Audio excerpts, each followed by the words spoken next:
Today is Friday, January 7, 2022. Coming up on Roland Martin Unfiltered, streaming live on the Black Star Network. He is royalty, a legend, an icon. Sidney Poitier, the first African-American to win Best Actor Oscar. Activist. Passes away last night at the age of 94. We'll pay tribute to him and hear from a number of folks who respected him in Hollywood, including Debbie Allen, Glyn Turman, Lou Gosset Jr., Harry Lennox, Sterling K. Brown. We'll talk to Janice Rochelle Littlejohn, a film critic. Dr. Greg Carr will be joining us as well. In addition to some of the other voices we'll have on the show, folks. They also include Clifton Davis, Courtney B. Vance, Norm Lewis, Reggie Hutland, Tim Reid, Clark Peters, Isaiah Whitlock, Blair Underwood, Clifton Davis, and also we'll talk with the former Prime Minister of the Bahamas, Perry Christie. Also, another passing today, Lani Guinier, the first woman of color to be tenured at Harvard Law School, whose nomination to run the Department of Justice under Bill Clinton was pulled because of outcries. She has also died at the age of 71. And today in Georgia, the 3 white men convicted of killing Ahmaud Arbery are going to spend the rest of their life in prison. Folks, it is time to bring the funk on Roland Martin Unfiltered on the Black Star Network. Let's go. He's got it. Whatever the biz, he's on it. Whatever it is, he's got the scoop, the fact, the find. And when it breaks, he's right on time and it's rolling. Best believe he's knowing. Putting it down from sports to news to politics. With entertainment just for kicks, he's rolling. It's on Go, Roll, y'all. It's Roland Martin, yeah.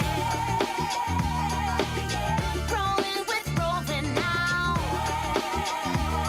He's funk, he's fresh, he's real, the best, you know he's Roland Martin now.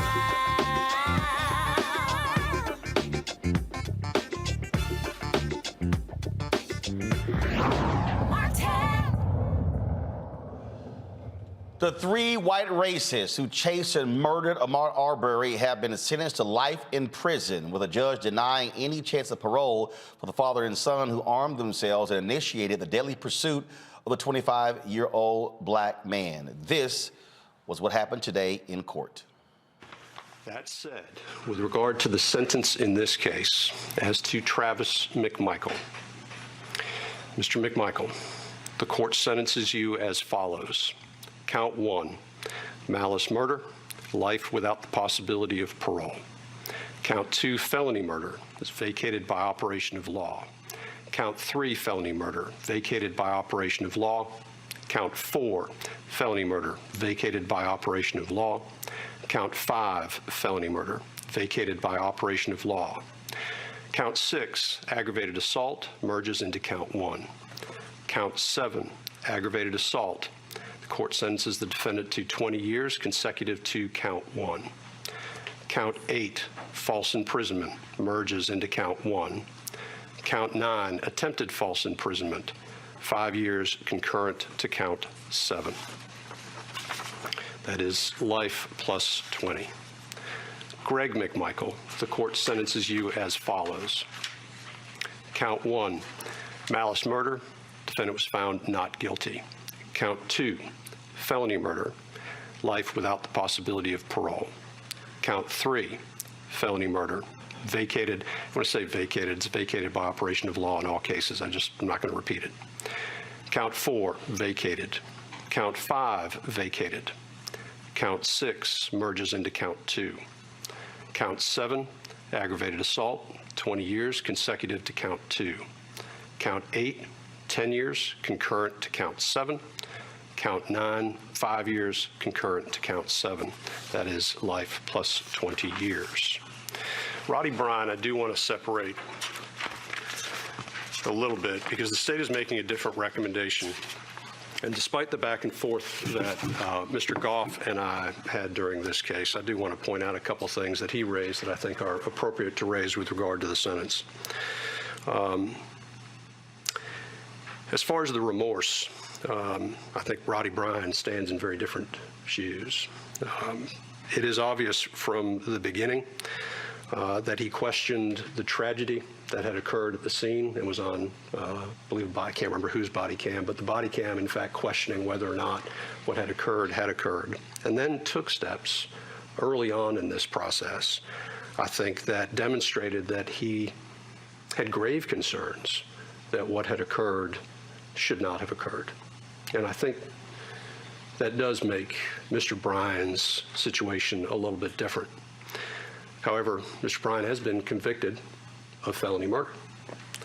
And I do not believe it can be disputed based on the facts of this case, that the verdict was an appropriate verdict based upon the evidence presented, at least. And when I say appropriate, what I mean is legal. Because I believe there's been some discussion about some differences between Mr. Bryan and the McMichaels. There may be some differences, but it does not change the fact that was it not for the fact that Mr. Bryan used his vehicle in a way to impede Mr. Arbery's course of travel, this may not have ever occurred, and that is sufficient for felony murder. He did cooperate with law enforcement. I will point out, Mr. Goff, 1710(1)B, there's actually a case out of Chatham County that says it would not apply under the circumstances of this case. So the court recognizing that Mr. Bryan's position is different. Again, Mr. Bryan was found not guilty on count 1 and count 2. The court sentences Mr. Bryan to life with the possibility of parole on count 3. Count 4 is vacated. Count 5 is vacated. Count 6, the defendant was found not guilty. Count 7 merges into count 3. The defendant is sentenced to 10 years consecutive to count 3 on count 8 and 5 years concurrent with count 8. Both of those counts, though, will be suspended sentences, which gives Mr. Bryan a life with the possibility of parole sentence. Those are the sentences, the court having pronounced sentence, first with regard to Travis McMichael. Mr. McMichael, you are hereby notified that under the law of Georgia, you are entitled to appeal the guilty verdict of the jury, and if you decide to do so, you must file your appeal within 30 days of this date.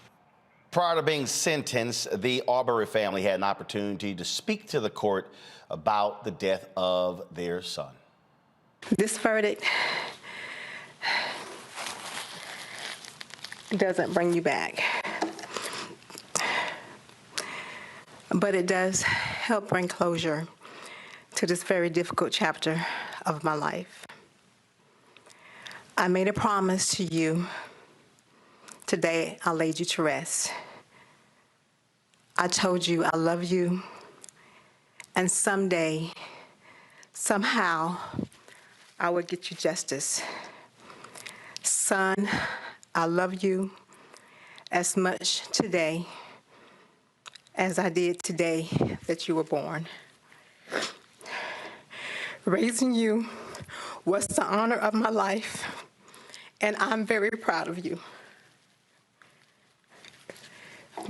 Your Honor, these men have chose to lie and attack my son and his surviving family. They each have no remorse and do not deserve any leniency. This wasn't a case of mistaken identity or mistaken fact. They chose to target my son because they didn't want him in their community. It's a hard time for me and my family. You know, something that I just doesn't sit right with me at this time. The man who killed my son has sat in this courtroom every single day next to his father. I'll never get that chance to sit next to my son ever again. Not at a dinner table, not at a holiday.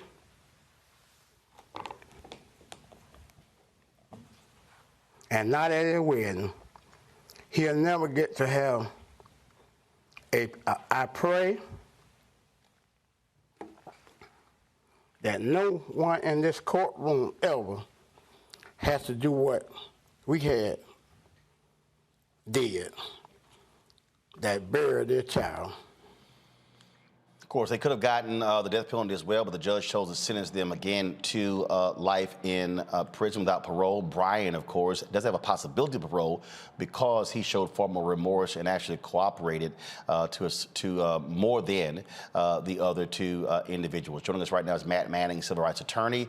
We have Kelly Bethea, communication strategist, also Michael Imhotep, host of African History Network. Matt, the judge opened this up by taking a moment of silence of 1 minute to say that was a portion of the time Ahmaud Arbery was running for his life. It was a total of 5 minutes. As I listened to him, and then he read back the comments of Gregory and Travis McMichael. As he was doing that, I'm sitting here going, this judge is not going to play with these guys here. He clearly gave them essentially almost max penalty. That's exactly right, Roland. And in the state of Georgia, a judge has a lot of latitude to determine whether someone's going to get parole or not get parole, you know, on a homicide case. And I thought Judge Walmsley did a magnificent job of delineating a number of the comments. I mean, the fact that Mr. McMichael likened Mr. Arbery to a rat and talked about him being trapped like an animal underscores precisely what these men thought. They dehumanized them, and I think the judge was spot on, not only in his sentencing, but in delineating all of those quotes, because frankly, you know, there are going to be people who say that he bent to the pressure and his sentence is representative of you know, liberals and all these other people who are angry about this, but the reality is this was a callous murder. And they said as much in their statements to the police, and he went through each one of those methodically. So I thought he did a wonderful job with that, and I thought that this sentence was definitely reflective of the evidence. So I'm very, very pleased with the outcome.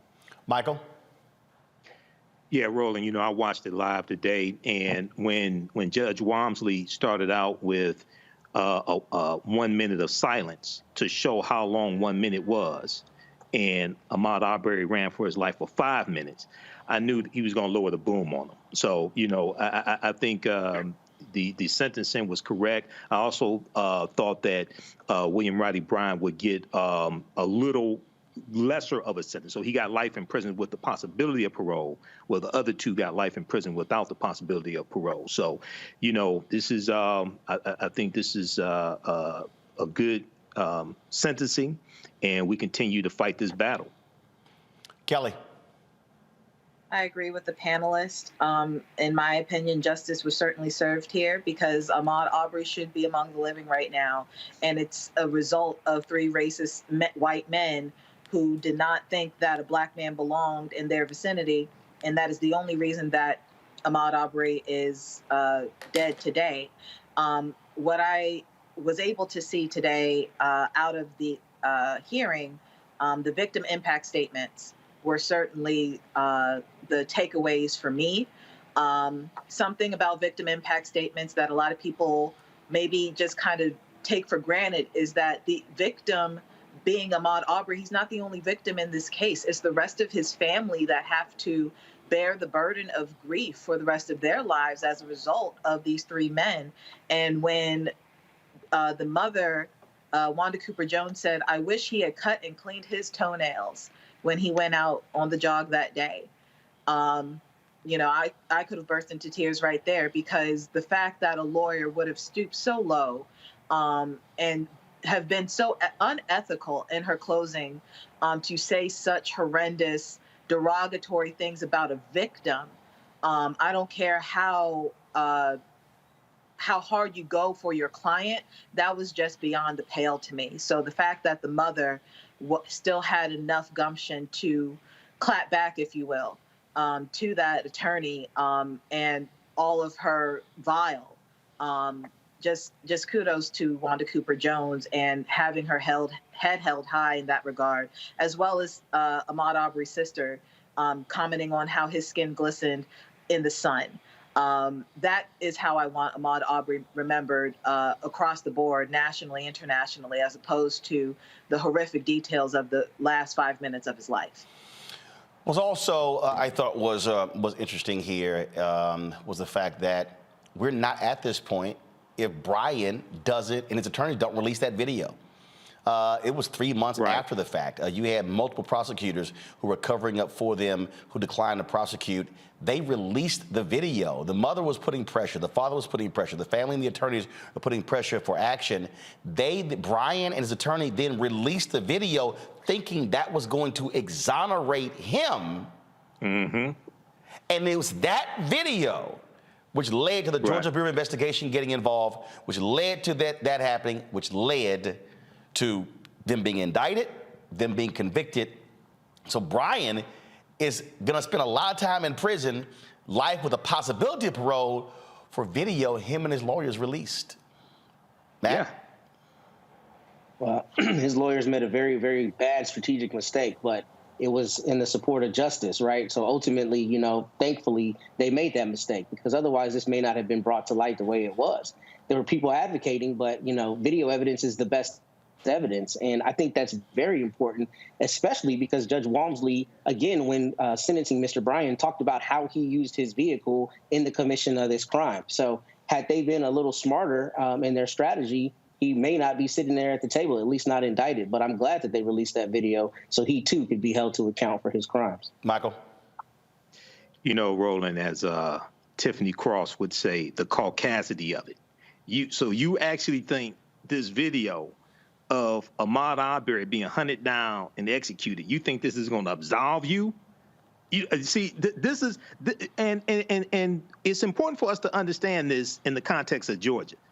Georgia is the state that has the largest Confederate monument anywhere in this country. It's called Stone Mountain. And the 1863 Georgia fugitive slave law that turned into this citizen's arrest law that they concocted after the fact, that was specifically designed for fugitive runaway slaves running away from Georgia plantations when Georgia was part of the Confederacy, running behind Union lines. It was targeting them. Okay, so just to think that this video of Ahmaud being executed is somehow going to absolve William Rodney Bryan is just shows how stupid these people are. Absolutely, Kelly. But again, thankfully, and it's unfortunate that if we didn't have that video, we're probably not here. I mean, thank God for video, right? But also thank God for the shift in legal culture being that Black people deserve justice as well. Because if you just look at the optics of this entire case, you had a white prosecutor, white judge, white attorneys on the defense.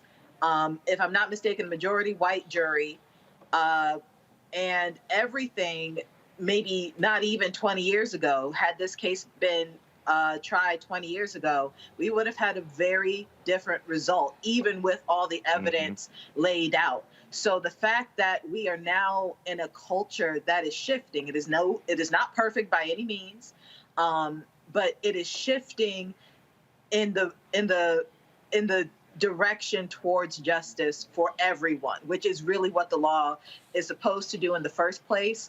The irony being that these laws were not meant for Black people to thrive in, and yet here we are getting justice anyway. Absolutely. All right, folks, got to go to a quick break. When we come back, we'll talk about the passing of Lani Guinier, the legendary civil rights attorney. She died today at the age of 71. And then we'll pay tribute to the great Sidney Poitier, Hollywood icon. So many people are going to be joining us to talk about his life and legacy. We look forward to that tribute as well. You're watching Roland Martin Unfiltered on the Black Star Network.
I knew the plane was going to crash. I'm trapped underwater in my seat. First thing that hits me is all the negative stuff that comes up, all the skeletons and all the things that you have dealt with, panic, fear, whatever, the negativity, because I knew that plane was going to crash. Before it happened? Before it happened. The whole process, when I was about to get on the plane, I had that. It hit you? It hit me. So I battled, get off this plane. Right up to the very end, where we're getting ready to take off, the lights came on and snow was blowing sideways, and it was like, stand up, just stand up. They have to stop the plane and turn around. if you just stand up. And I froze, and the plane took off, and it just rolled immediately to the side. I said, see? And then I saw this big flash out orange on the buildings over there. It had struck something, and then it went to flames, and then it tumbled and wound up in the bay. But I knew. Now, what does it do for me today? It is in terms of listen. Ralph Waldo Emerson says, genius is following your first impression with good-humored inflexibility, even when the whole cry of voices is on the other side.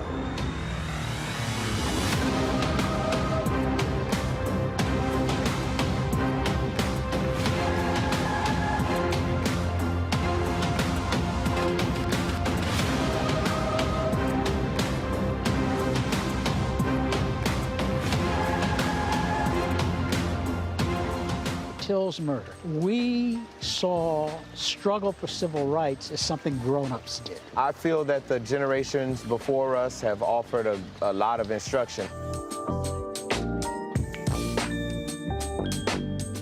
Organizing is really one of the only things that gives me the sanity and makes me feel purposeful. When Emmett Till was murdered, that's what attracted our attention.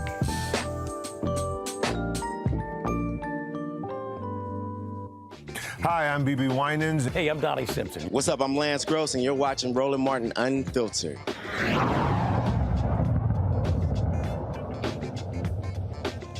Folks, a major voice of voting rights has also passed away. Lani Guinier was the Bennett Bosky Professor of Law Emerita at Harvard Law School. She was the first woman of color granted tenure at the university. Guinier was nominated to lead the U.S. Justice Department's Civil Rights Division in 1993 by President Bill Clinton, but because of a huge outcry, her nomination was pulled. She was never happy about that and was a fierce critic of President Clinton, a longtime friend for that decision. Guinier was surrounded by family and friends when she passed away. Again, she was 71 years old. Michael, I'll start with you. Many people who were around those times remember that. Conservatives really went after her, chastising her legal writings, things along those lines, and it was a very contentious battle that still resulted in them pulling her nomination. Yeah, Roland, you know, I remember that period of time. I remember her nomination being pulled. I remember I was in college at the time. I remember the exuberation of her nomination in the first place, and then being attacked by these white male Republicans, which reminds me of when Kristen Clark was attacked by these white male Republicans as well, and not even Senator Tim Scott voted for her, but that's another story. But, you know, this is, and I remember her tenureship at Harvard as well. So I think she's a legend, and the issue that she was attacked on was voting rights, largely, and her views on voting rights also. And it's interesting that we're having this debate now and this fight now for voting rights in 2022 also. So this is a big loss as well. Kelly, she obviously was a pioneering figure, first woman of color tenured at Harvard University Law School, but also someone who was a brilliant legal mind, and many civil rights attorneys praise her for her teachings, her leadership. Absolutely. I mean, without her, we wouldn't have so much jurisprudence theories now, you know, in regards to civil rights, in regards to women's rights, in regards to so many hot topic issues of today that, frankly, were still really controversial and somewhat taboo at the height of her career. So I was not necessarily around during the Clinton administration. I was, but a little too young to remember those things. But the fact that I too went to law school and, you know, read her works and researched her, and knowing that without her, I wouldn't be where I am today. You know, just rest her soul. Matt.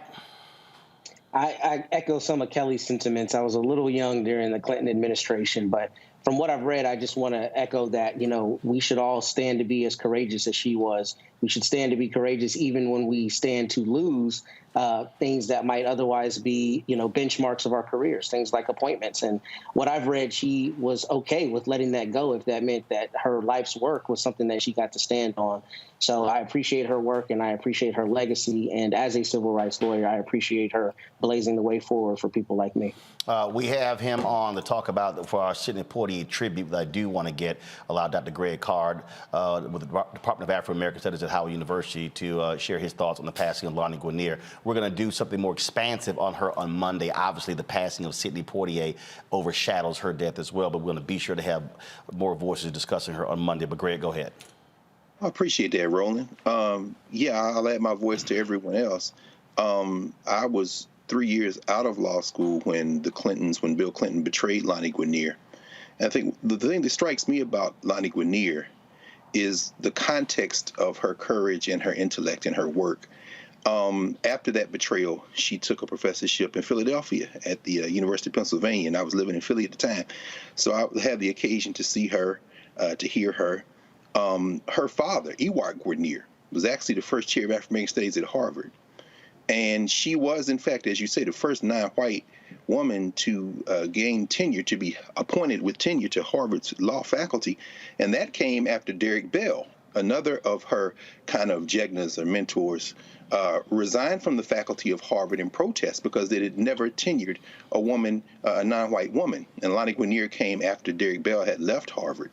Her writings, and I'll end with this, her writings, as we've just heard, very influential. I think about her book, The Miner's Canary. I think about her book, Lift Every Voice, where she really does have this theory of voting rights, as Kelly said, that is really, I think that's really what got those white boys mad at her, because she had a concept of proportional voting and distributive voting that was considered out of the box, but really spoke to the heart of democracy. Her last book, The Tyranny of the Meritocracy, really took on the idea of a society where you claim that if you work hard enough, you can achieve. But the simple fact of the matter is the game is rigged from the beginning. Lani Guinier was a giant, and 71 is young. But, yeah, I'm glad that, in the coming days you'll have more of bring some people together to tribute. But she was a remarkable figure and a great, courageous person. Indeed, she was. Normally we have our panel on longer, but obviously because of the numerous guests we have on with Sidney Poitier, I want to thank Michael, I want to thank Kelly and Matt for joining us on today's show. Thank you so very much, folks. And I'll see you guys next week. Coming up next, we'll pay tribute to one of the greatest actors of all time. You too, thank you. Sidney Poitier passed away at the age of 94 last night. We'll honor his life and legacy with numerous tributes. First up will be Clark Peters and Clifton Davis. We'll be joined later by Debbie Allen, Sterling K. Brown, joined by Glyn Turman, Norm Lewis. The list goes on and on and on, folks. You do not want to miss this tribute to one of our true icons and legends, Sir Sidney Poitier. That is next on Roland Martin Unfiltered on the Black Star Network.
I knew the plane was going to crash.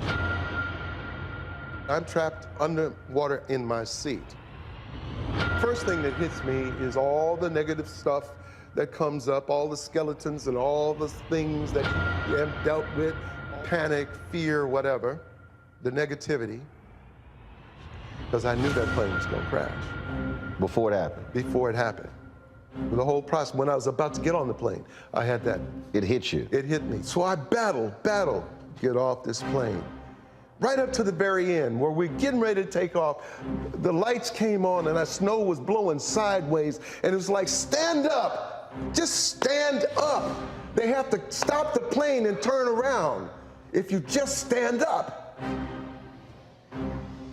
And I froze, and the plane took off, and it just rolled immediately to the side. I said, see? And then I saw this big flash out, orange, on the buildings over there. It had struck something, and then it went to flames, and then it tumbled and wound up in the bay. But I knew.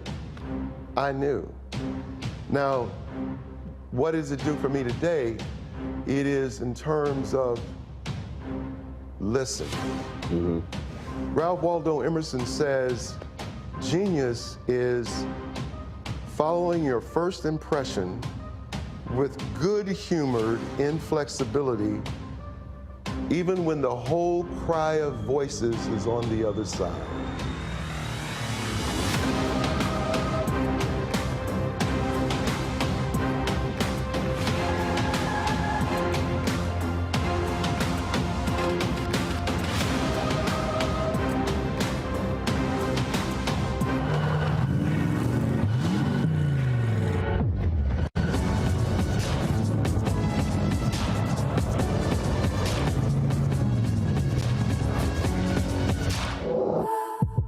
Y'all know who Roland Martin is. He got the ascot on, he do the news. It's fancy news. Keep it rolling. Right here. Rolling. Roland Martin. Right now. You are watching Roland Martin, unfiltered. I mean, could it be any other way? Really? It's Roland Martin.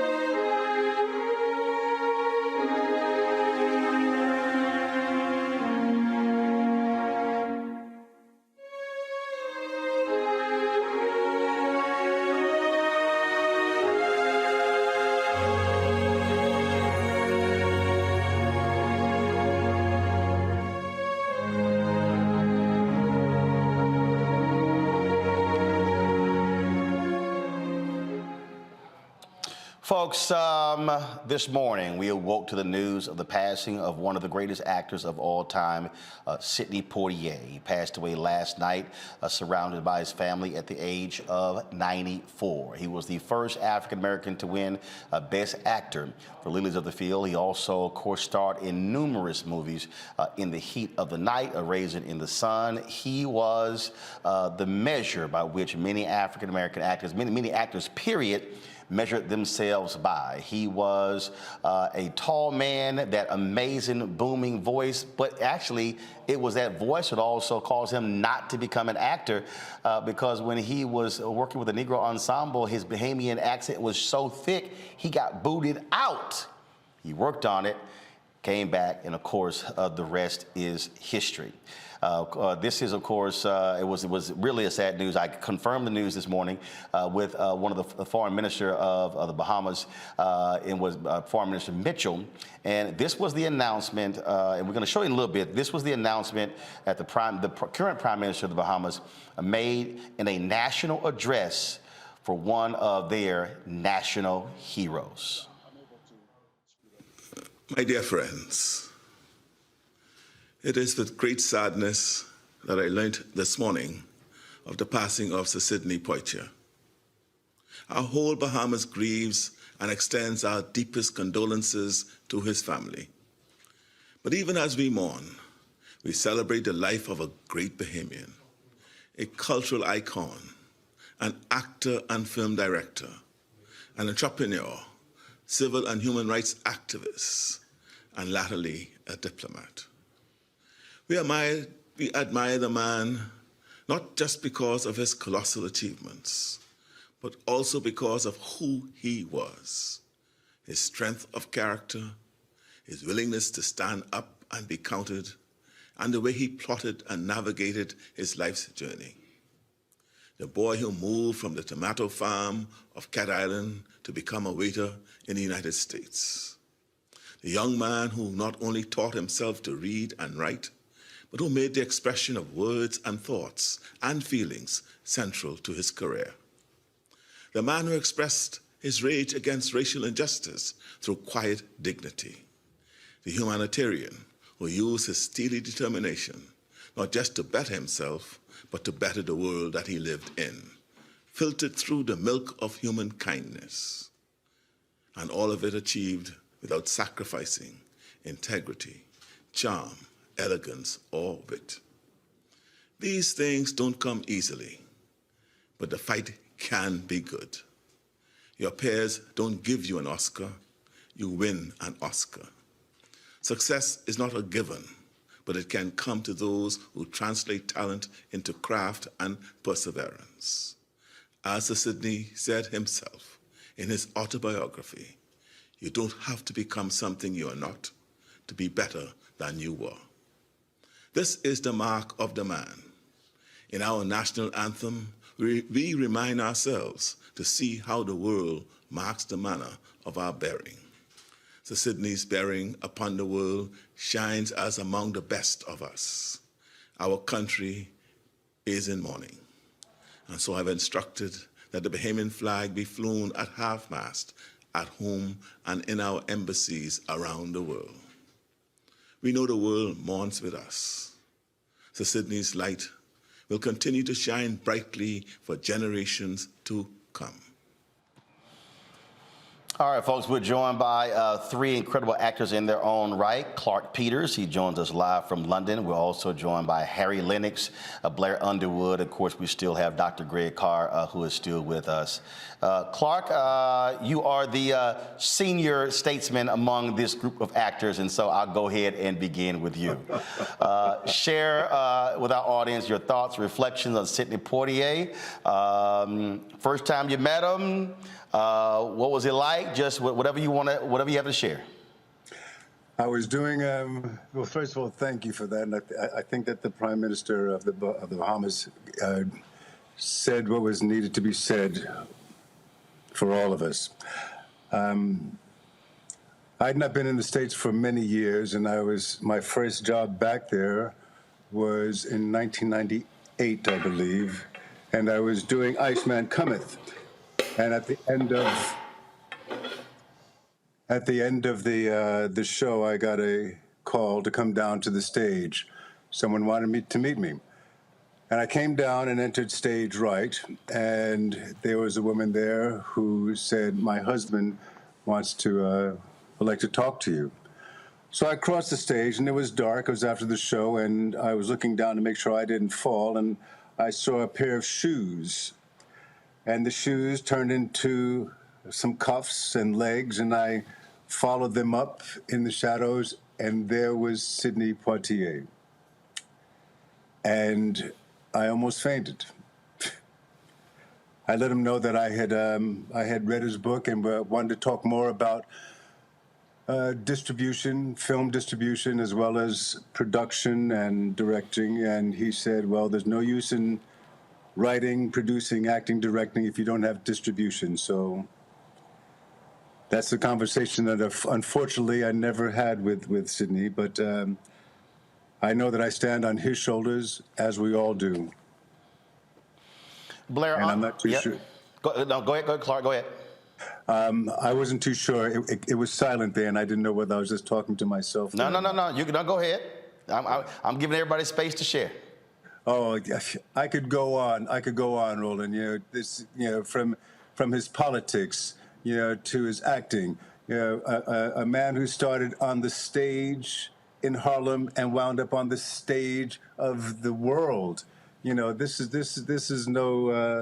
are no small achievements. And I thank God that I had him in my life for the moment that he was here, and I will continue to carry on the way that he has mentored all of us to be, with integrity. Play your truth. You're an actor, play your truth.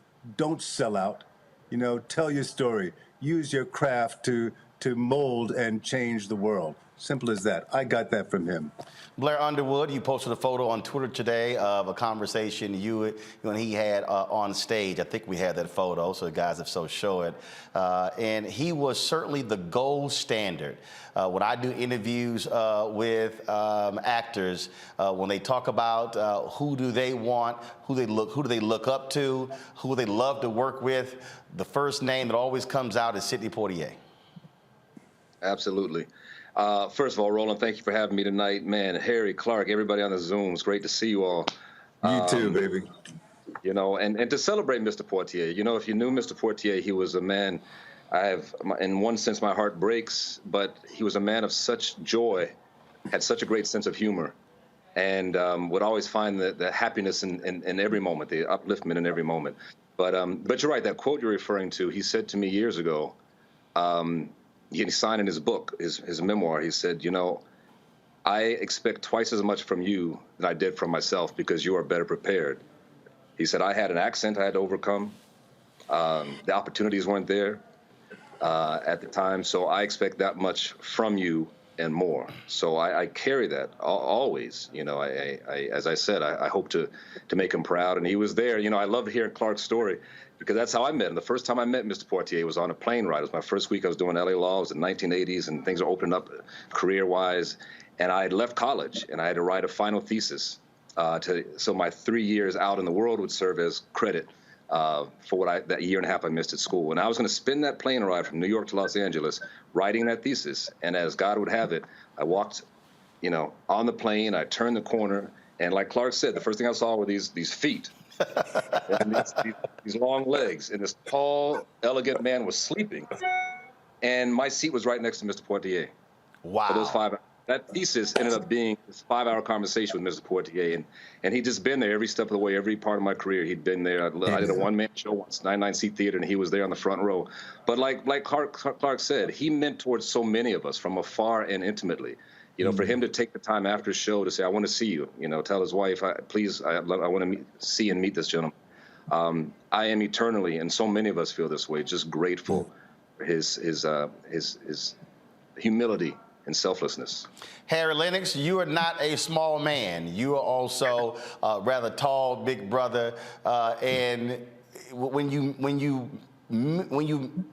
who met Sidney Poitier, I mean, when you talk about people talk about stature, but he was a tall man. He towered over people. He had stature, presence. Well, yeah, he certainly. I mean, in bucket loads of it. But what an honor to be able to talk about him. I didn't have the great experiences of a personal connection like Brother Blair and Brother Clark. But actually, the first time I ever saw him in person, he was somewhat older, you know, and I was in awe. I sort of didn't want to get to know him in the sense that there could be no greater impression that I would have of him, you know, like, so anything, I just remember him in every aspect of my life. Like, without Sidney Poitier, I would not be an actor. And I wanted to sort of keep him in that sort of distant reverence, just because I knew that there was no higher esteem that I would ever be able to hold him in. And he was always this icon that I revered. You know, I think about all of the credit that he gets for what he did off screen, but what he did on screen can never really truly be equaled. That is to say, he was the first, perhaps to this day, the only person who embodied the ethos of the time. I mean, he was the icon of the civil rights movement. He was the sort of aspirations of Black people in the American experiment. He didn't have to say anything other than he ever said off screen, or off stage. Everything that he did on there was the very epitome of the hopes and dreams of the people. And so, you know, I mean, there's really no way to get around him. I don't think. He is a titan. He cannot die. You know, he is an indelible part of the American fabric of film history. There's nobody like him. There will never be another person like that. There can be no sort of reinvention of the wheel in that way, or putting the toothpaste back in the tube. He did it just by what he represented through his vocation. I'm gonna do one more round with each one of you. We got tons of people who we have booked on the show, but I want to play this. This was a news conference where Sidney Poitier, at his best, chastising the media for placing him in a box. Clark, I want you to respond to this after we play it. Watch this. There are many aspects to my personality that you can explore, I think, very constructively.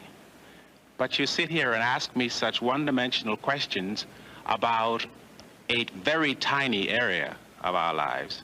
You ask me questions that fall continually within the Negro-ness of my life. You ask me questions that pertain to the narrow scope of the summer riots. I am artist, man, American, contemporary. I am an awful lot of things, so I wish you would pay me the respect due and not simply ask me about those things. That was 52 seconds of brilliance, Clark. You know,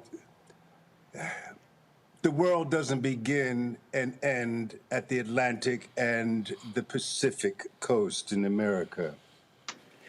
The world and artists and our artistry is bigger than all of that.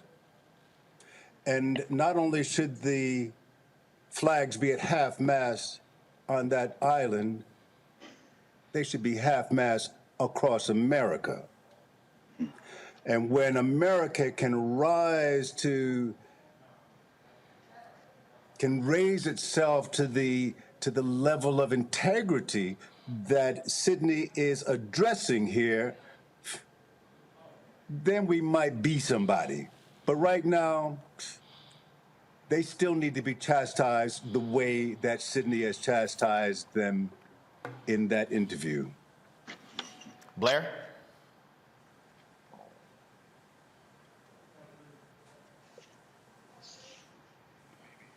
Blair, I think you're on mute.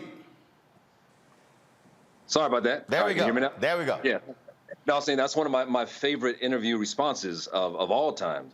One of my favorite movies is Guess Who's Coming to Dinner. Mr. Poitier has that scene with his father, and he says, "Dad, you see yourself as a colored man. I see myself as a man." His response in real life was an expansion of that moment in that movie. And so many of us as black actors, I know speaking for myself, I am profoundly proud of my blackness, my Negro-ness as it was back in the day.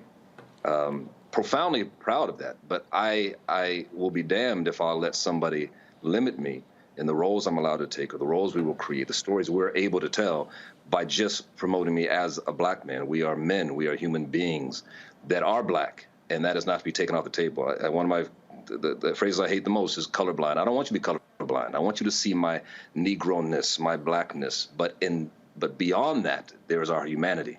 And he spoke to it so eloquently in that moment. It's as relevant today as it was then. Harry Lennox, he is not limited to acting. He was a director.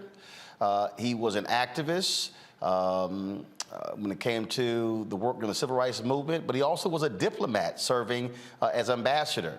And so Sidney Poitier was a Renaissance man. He wasn't just in front of the camera. That's very true. I think he falls, he was sort of the natural successor, I should say, of the great Paul Robeson. That is more than an actor.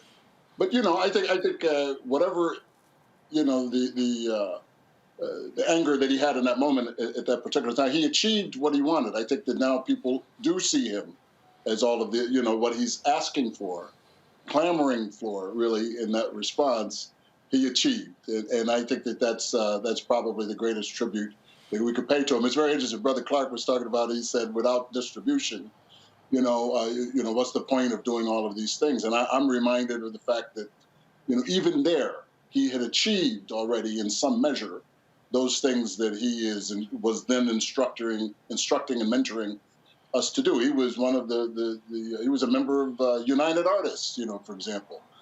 So he was about producing, directing, doing those things that he suggested, living the examples that he set forward, and encouraging others to do. So he did it. I don't know what else we could have expected of an artist.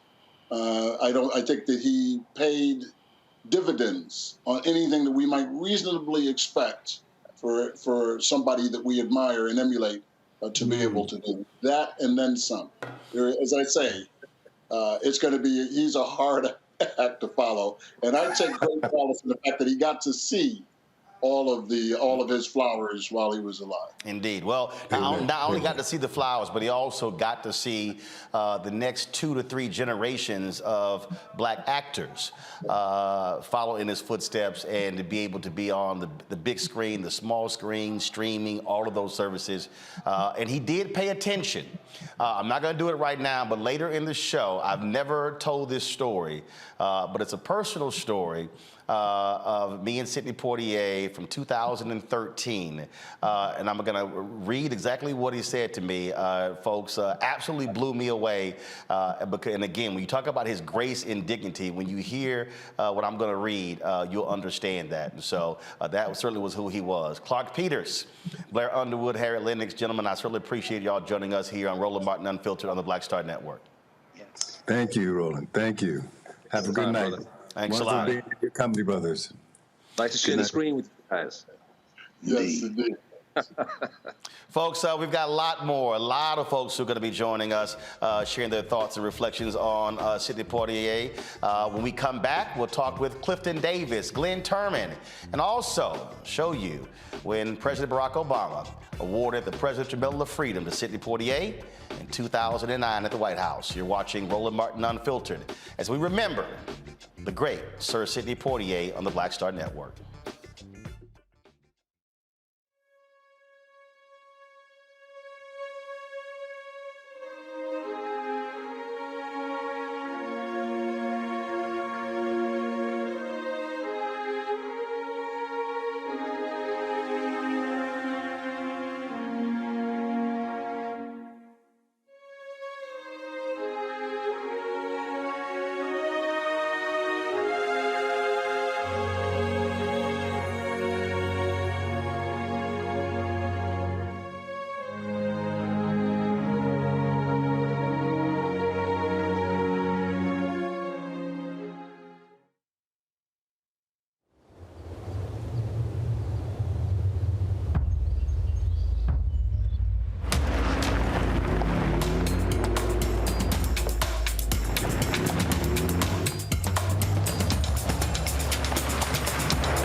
What's up, y'all? I'm Will Packer. Hello, I'm Bishop TDJ. What up, Lana Well, and you are watching Roland Martin Unfiltered.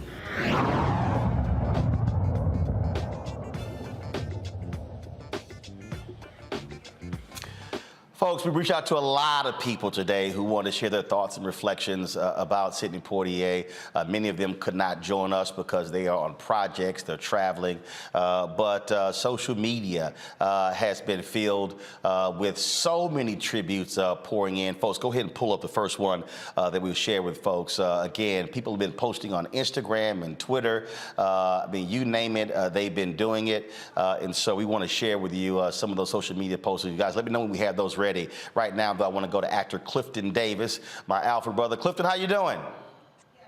I am blessed and saddened, so deeply saddened by the passing of this giant, this amazing human being who touched my life profoundly.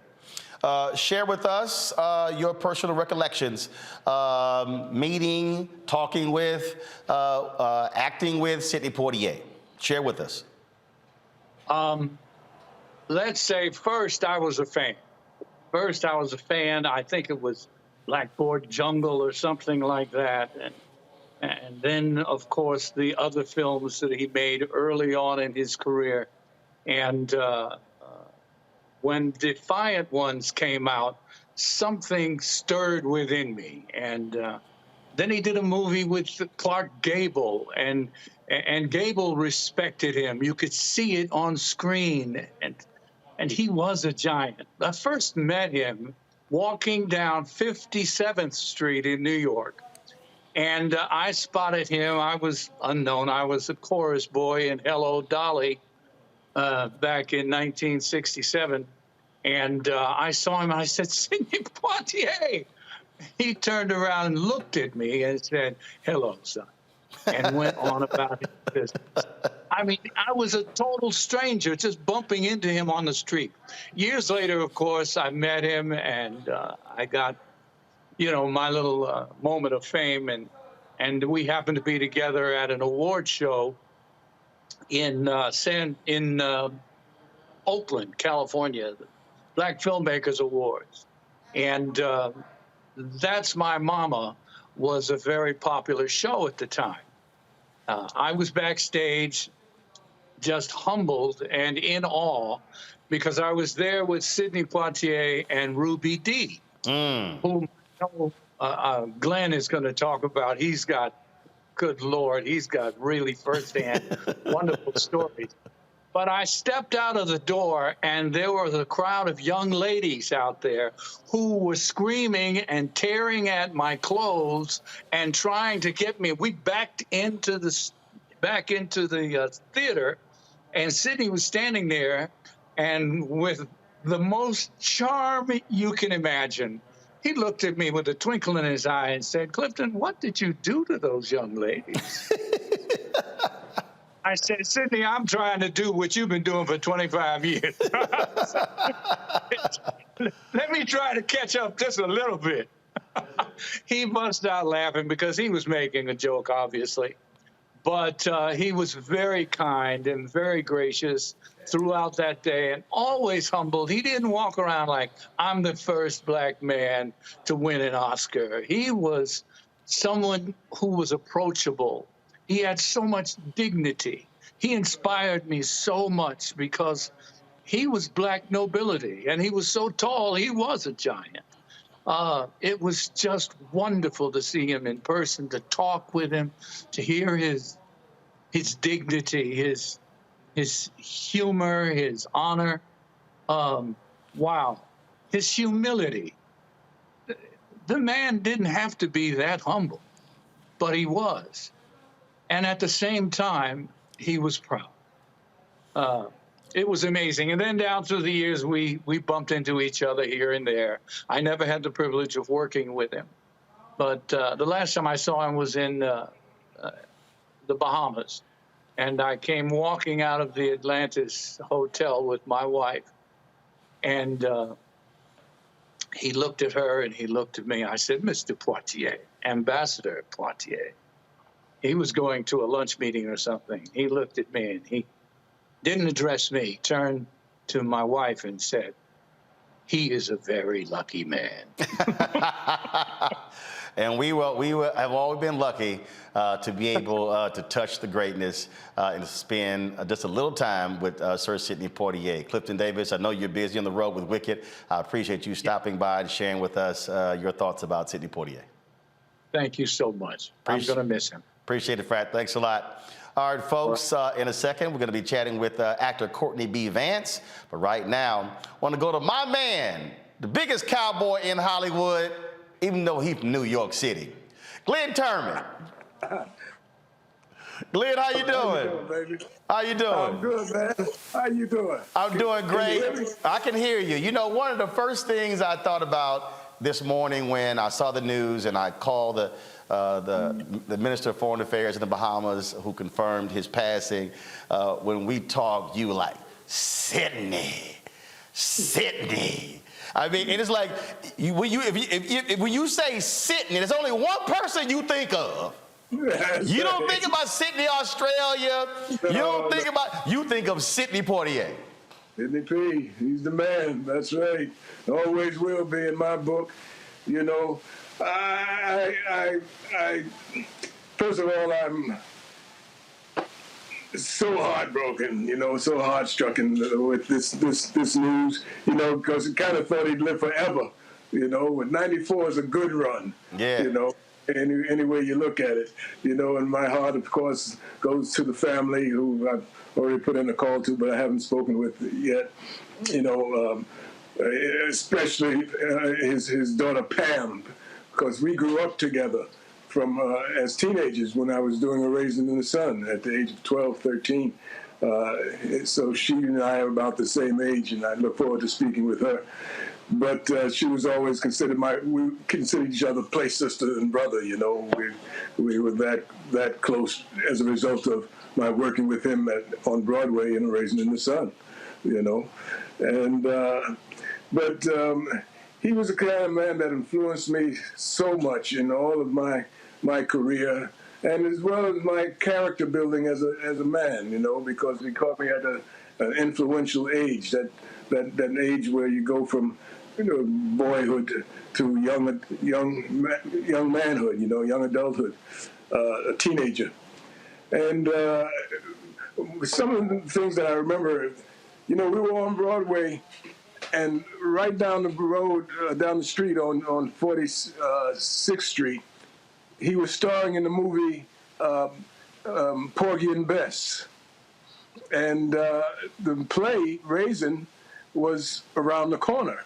So I could go out the back door, the stage door of the theater, the theater that we were playing at, and go to the corner and go into the movie on the side door, go into the movie and watch him on screen doing Porgy and Bess, you know. And there he was, larger than life, you know, like, 60 feet, you know. And then I realized that I had to get on stage for my cue, and I'd run out of the theater and then run into the stage door and run on stage and run to his arms, and there he was, you know, the same guy I just saw in the movie theater. So it was a very fascinating time to see this man larger than life and then run into his arms and have him say, "And this is my son. And he is the 4th generation of our family, and we are proud. We are very proud people," you know. It was quite an experience for me. You know, again, we see people on the big screen and we see them on television, and folks like, oh my God, I mean, they are these iconic figures. I did an interview earlier today, and we were talking about Dr. Dorothy Cotton and Reverend Dr. Martin Luther King Jr., and I said they were icons, but they were also just regular, ordinary people. Well, that was Sidney. You know, Art Evans, the actor Art Evans, great actor, you know, dear friend. You know him from Soldier's Story or Die Hard. And we used to run into Sidney at a park here in Los Angeles called Poinsettia Park. This was back in the day.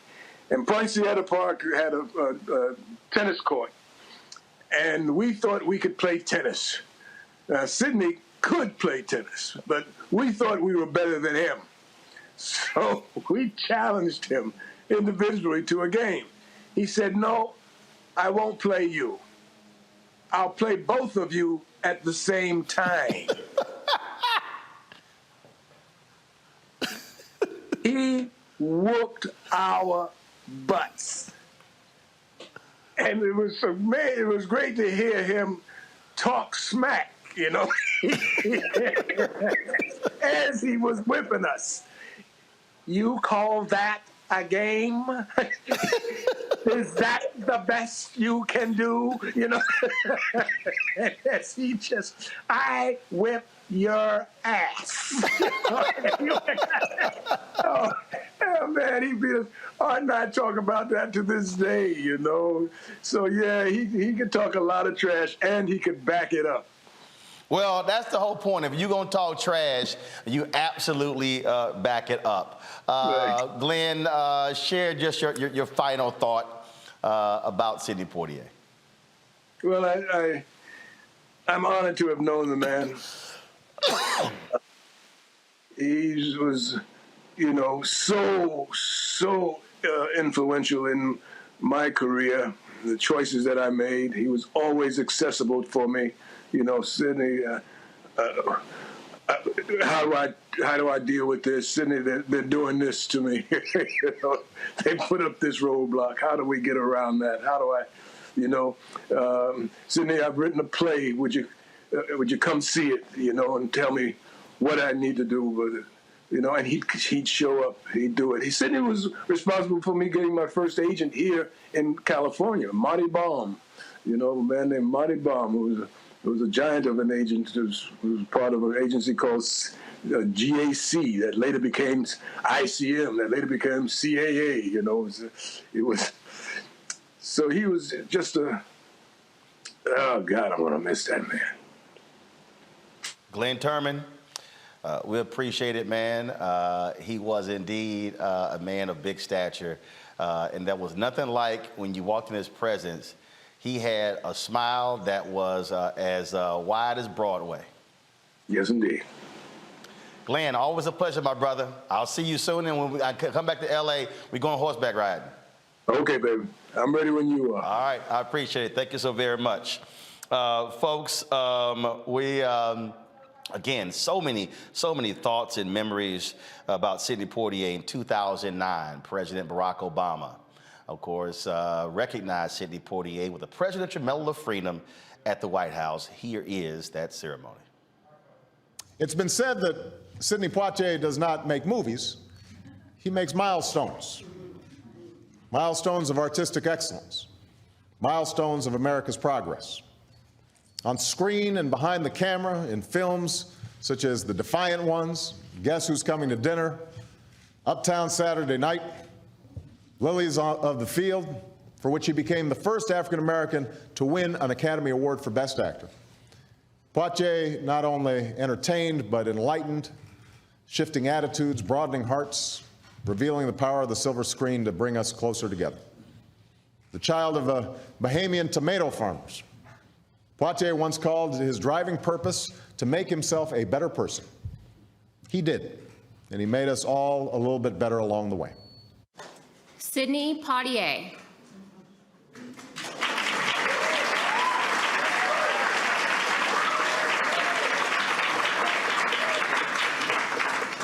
Ambassador and actor Sidney Poitier has left an indelible mark on American culture. Rising from the tomato farms of the Bahamas, his talent led him to Broadway, Hollywood, and global acclaim. In front of black and white audiences struggling to right the nation's moral compass, Sidney Poitier brought us the common tragedy of racism, the inspiring possibility of reconciliation, and the simple joys of everyday life. Ultimately, the man would mirror the character, and both would advance the nation's dialogue on race and respect.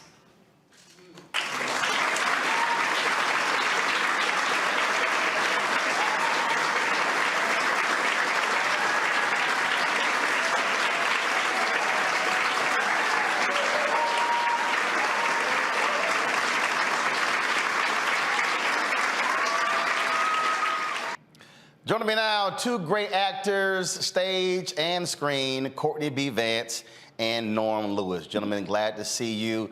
Looking good in that brim, Courtney. Thank you, sir. Thank you so much. Thank you very much. Courtney, I'll start with you. Just share your thoughts and reflections on Sidney Poitier. Well, we miss him. He was 94. We oftentimes we don't realize that we have angels in our midst, and he was that. And when he was in his prime, we saw him, and a lot of times we thought in the midst of the Black Power movement he wasn't doing enough. But he was a trailblazer for the time period in 1963 when he won the Best Oscar for Lilies of the Field. He was the #1 box office in the world, #1 star, box office star in the world. And we were so proud of that. But 5 years later, when the Black Power movement happened, we were ready to push him aside. But that's the way of the world. He was who he was. He was for the time period. He made us stand up taller. They call me Mr. Tibbs. And when he slapped that police officer, Rod Steiger, and when the Rod Steiger slapped him, he slapped him right back. That was a revolution. That was a revolutionary movement. That was a revolutionary event. And that cannot be taken away. You can't look at things from 2020, 2022 eyes and go, oh, yeah, he was an Uncle Tom, whatever. No, no, no. He was a trailblazer. He always was. He always will be. And we have to recognize that he was an angel then, and he is and always will be an angel for us. He is as tall as Nelson Mandela was, as Obama was, as Ossie Davis was, as MLK was. He was a trailblazer. He was an icon of epic proportion. And in fact, Norm Lewis, Reverend Dr. Martin Luther King Jr. talked about the importance of Sidney Poitier and his representation on screen to the Black freedom movement.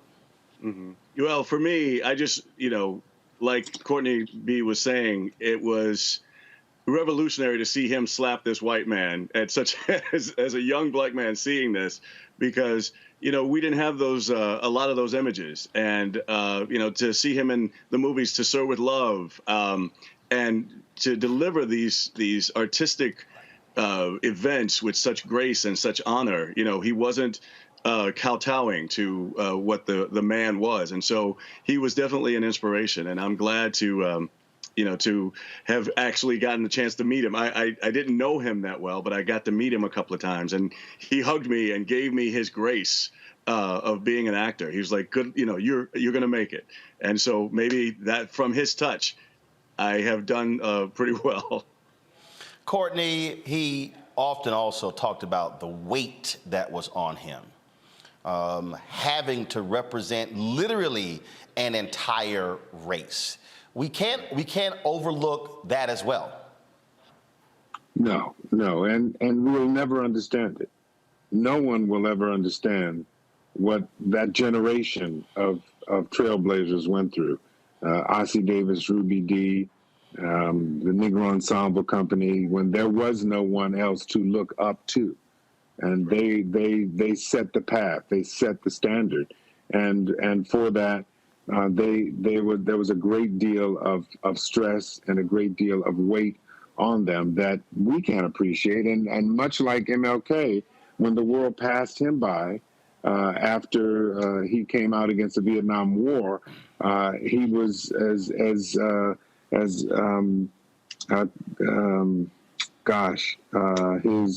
right-hand man, Andrew Young. Yes. Andrew Young said he was better off dead. He was so depressed about the fact that the world passed him by. And I'm sure Sidney felt the same thing. He saw the writing on the wall that he was no longer going to be the first go-to Black person. The world shifted. Denzels of the world came up. There were other actors. There were more, effective spokespersons for the time period. And that's just the way the world goes and works. And he understood that, stayed tall, did other things, directed. Bill Cosby and he did some wonderful things that lifted us up. But his legacy will always be what it was. He was, quote unquote, the man. Indeed. Norm, final comment, please. I just want to say thank you to bring all of us as Black men to honor such a great legend. We are his legacy. And so thank you for this opportunity. Yeah, you will definitely be missed, but we will remember him in his books and his movies and everything else. So we miss you and we love you. Indeed. And Courtney, when you were talking about those movies with Bill Cosby, A Piece of the Action, Uptown Saturday Night, Let's Get It On. Let's Get It On. No, that was the song that was in it. It was three movies. That's Marvin Gaye. And Sidney directed all three of those movies. And when we talked before, I was joking with you. I was like, man, when are we gonna see you in the comedy? And when we got you on the show today, the first thing I thought about was Sidney in that comedic role in those three movies with Bill Cosby. So maybe somebody would do a sequel to Uptown Saturday Night starring Courtney B. Vance. Well, he taught us how to be. He taught us how to transition. He taught us how he taught us. He was continually teaching us to let it go, let it change, let me be me. And the world is shifting around me. I've got to shift with it. You got to shift and let me be different. And he showed us how to be. He showed us how to transition into silence, because there was time for him to go quiet. Now, there's a time for everything in life. That's what my Bible tells me. So I know that I was honored to have been in his presence. His wonderful, beautiful daughter, Pamela Poitier, took me into his presence in the house, in the big house, and I was able to sit with him and fellowship. It was one of the seminal moments in my life. And like Norm, I'm just grateful to have had a moment with him, to be able to say, he knew me. Yeah. Little old me from little boy from Detroit, hanging with the Giants. I'm just happy. Courtney B. Norm, gentlemen, I appreciate it. Norm, I hate that I was so busy I couldn't come see your play in New York, but we definitely gonna make that thing happen. Watch Women of the Movement. Watch that. That's it's on Hulu. We'll be watching it. All right, gentlemen, I appreciate it. Courtney, tell the Queen I said hello.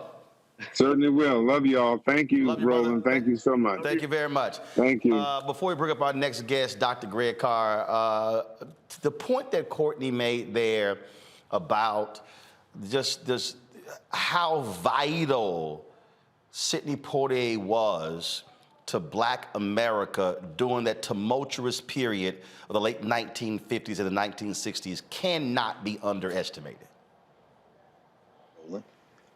Tonight has been, and it will continue to be, I'm sure, but so far it's just been nothing short of remarkable. Norm Lewis said something that's been reverberating in my head from the first moment when Clark Peters began to talk. We all, of course, you'll see a lot written in the white-facing press about the Academy Awards evening when he and Denzel held up Oscars to each other, and Halle Berry read the genealogy of Black women who she followed in footsteps, a kind of Black family moment inside the Academy Awards. But tonight, to have this many Black men, and there are so many deep connections between them that run through Sidney Poitier. The Yoruba people have a word, etutu. It means coolness. There is something that ties together every one of those Black men actors we've seen so far. They don't take roles where they bucking and eye rolling and they're all cool. You don't see a lot of teeth. You don't see, whether it be Courtney B. Vance and his role as a lawyer on Law and Order, whether it be Norm Lewis and his work in the theater, or even in Defy Bloods, whether it be Clark Peters as Lester Freeman in The Wire, whether it be Blair Underwood in an early Western Power that makes Posse in 1993, that makes us think about Sidney Poitier and Halle Belafonte and bucking the preacher, whether it be, and of course, one thing Blair Underwood shares with Sidney Poitier is they both played Jesus Christ.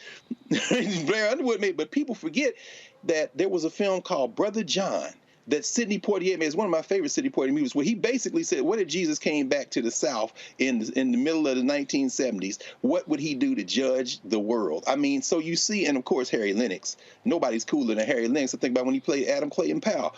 The power of Sidney Poitier, and I love the way Brother Vance framed it.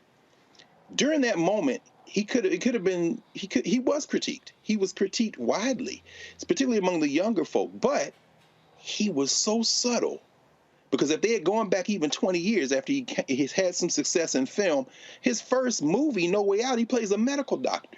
He played a South African in a film based on a novel out of South Africa, and then plays two African characters. The one we mentioned with Clark Gable, he had been in a film with Rock Hudson playing an African, continental African during the anti-colonial movement. Sidney Poitier was very careful and deliberate about his roles, and he was teaching all the way through. And that clip you showed where he was like, yeah, you know, you can ask me about a whole lot of other things. In the wake of that, perhaps his blackest films, these are the things that I find the best. I mean, that trilogy, Uptown Saturday Night, A Piece to Action, Let's Do It Again, as you say, when Mavis Staples coming in, Buck and the Preacher, Brother John, and then that slap, when Sidney Poitier, I remember something Clyde Wood said, a film historian said, you know, black people don't get to slap white people on film. And so, in fact, he quoted Dick Gregory. He said, the white man would have had to burn your house down, rape your wife, kill your dog, and then you might be able to look at him crazy. But when that character, Endicott, slapped him, and he turned around and slapped him again, there's a line that white man says after that frankly, me and my friends, this is our joke, right? When you see a white person who you know wants to say something crazy but knows better, we repeat the line Endicott said right after that, which is, there was a time when I could have had you shot. You can see it in people, but you ain't gonna say it. But who is that butler standing there, the black man looking at this go down? The great Jester Harrison, which is from that generation of Canada Lee, which ties us back to Paul Robeson, which takes us back to Frederick O'Neill, as you said, told the man, you can't act. And then he said, well, can I be a janitor and just clean up here? Okay, you can keep having acting lessons. Frederick O'Neill named his early theater company for Ira Aldridge, who was Paul Robeson's hero. What connects all those cats together? Coolness. Sidney Poitier was a revolutionary. He was a revolutionary because he never allowed himself to portray who we are to the world out of pocket, with a stereotype. And every actor you've had on so far, Roland, if we think about their roles, none of them have either. And that's a testament to him. And, of course, Denzel and the rest. Now, not everybody on the show tonight is a brother. I've invited a lot of sisters. People have been very busy. They're acting. Sure. Debbie Allen, my fellow Jack Yates alumnus. She, of course, choreographer, director, actress. She a Renaissance woman herself. And, of course, y'all, she had that killer speech at the Emmys when she was just honored. Debbie, it's always good to see you. Thanks for joining us to share your thoughts and reflections on the great Sidney Poitier. Thank you, Roland. Nice to be here and a cause of celebration and honor. Take it away. Just share what you want, what's on your mind. Well, what's on my mind is that Sidney Poitier. There we go. I think we lost. I'm sorry. We lost you there for a second. Now we got you back. Go ahead. Yeah, Sidney Poitier made such an incredible impact on me as a child. You have to know, growing up in the South in Texas, where there was a movie theater that was segregated, and that certainly played movies with, you know, Elvis Presley and all the white stars and Tammy, all those movies. It was so great to go to the movie theater and see yourself up on the screen. I never will forget seeing Porgy and Bess one Christmas. It was the biggest thing in the whole family, that we all went to see Porgy and Bess, and we saw Sidney Poitier, we saw Dorothy Dandridge, I saw Sammy Davis, Brock Peters. But Sidney Poitier became a real inspiration to all of us who, even as young kids, had ideas about what could be possible. He, you know, when you think about the history of film and how, you know, when you look at David Bogle's Coons, Mammies, Tons, Buck, that wonderful historic book, how actors of African origins were always playing caricature kind of stereotypes. You know, the big mammy, the tragic mulatto, the coon, the big sprawling buck. And Sidney Poitier dispelled all of those myths, catapulted us into a whole nother generation of respect and acceptance. He was, for the first time, a Black man who was articulate and always played scenes with great dignity. And, you know, all of this was so much about what was acceptable to white people. But at the end of the day, it was his talent that emerged and went beyond even placing him in a place where he was acceptable. So Sidney has long been the inspiration for the great actors that we know today. Denzel Washington idolized him. They had a very close relationship throughout all this time, even when he was very, very challenged with his health. And Chadwick Boseman, all of them would pledge allegiance to the legacy of Sidney Poitier. Share with the audience this thing. It's very interesting. I mean, I've been around musicians and actors and folks in these different fields, and when you talk about music, also entertainment, there were few entertainers where entertainers were like, not, I hate to use the word groupies, but for lack of a better word, groupies when they see them. And so Prince was one of those folks. When we talk about actors, like if Sidney Poitier in the room, I don't care who you are and how many awards you got, you walk over, I won't necessarily kiss the ring, but you gonna bow down to say, that's the great Sidney Poitier. I mean, and that was something about being in his presence and watching how others reacted just being in his presence. I think that's a very fair statement. I've been in his presence many times. But what I noticed even more was his love of young people and the willingness to take time to touch them, to be with them, to, you know, inspire them. He never was one that was resting on the laurels of his greatness. It was his humanity that spoke much louder than anything else to me. Well, one of the things, I was watching Stir Crazy the other day, and about a month ago, and I'm sitting there, and I didn't even realize that he directed Stir Crazy. And then I immediately went to IMDb, and I was like, wait a minute, he directed this and this and this. You know, same for you, you know, going, not just being somebody, you know, who's acting, but also directing and producing. That was all, I just literally it never occurred to me that Sidney was also directing. Well, he was a man of many means and such great talent, which is so, it'll be a time right now where people will start. I just taught my middle school class, and I changed the whole curriculum today to be all about Sidney Poitier, the legacy of Black people in film, and why young people need to not just see everything as what it is in the moment, but look back as to how did this happen, where it is right now, and where might it go, because they are the future. So we spent the day today, and I'm talking about 10 and 11-year-olds who don't know who Sidney Poitier is. So we spent the whole afternoon. I played excerpts of To Serve with Love, which I thought would relate to them. I played excerpts of Porgy and Bess. All of these things. You know, this is going to be a time for us to educate a lot of young people, not just what we remember, but also teach them the history and how do we get to a Denzel Washington? How do we get, that's right, you know, to the next Chadwick Boseman or to the Michael B. Jordans of the world? How, you know, where is their inspiration? Indeed. Debbie Allen, always good to see you, always good to chat with you. Please tell your sister, fellow JY grad, Felicia, hello, and also my man Norm, tell him what's up as well. I will, and thank you for this conversation. It's very, very meaningful and valuable. Debbie, thanks a lot. Take care. Okay, bye. Folks, Sidney Poitier was not just an actor, director, humanitarian, he also was a diplomat. He served as ambassador to Japan for the Bahamas.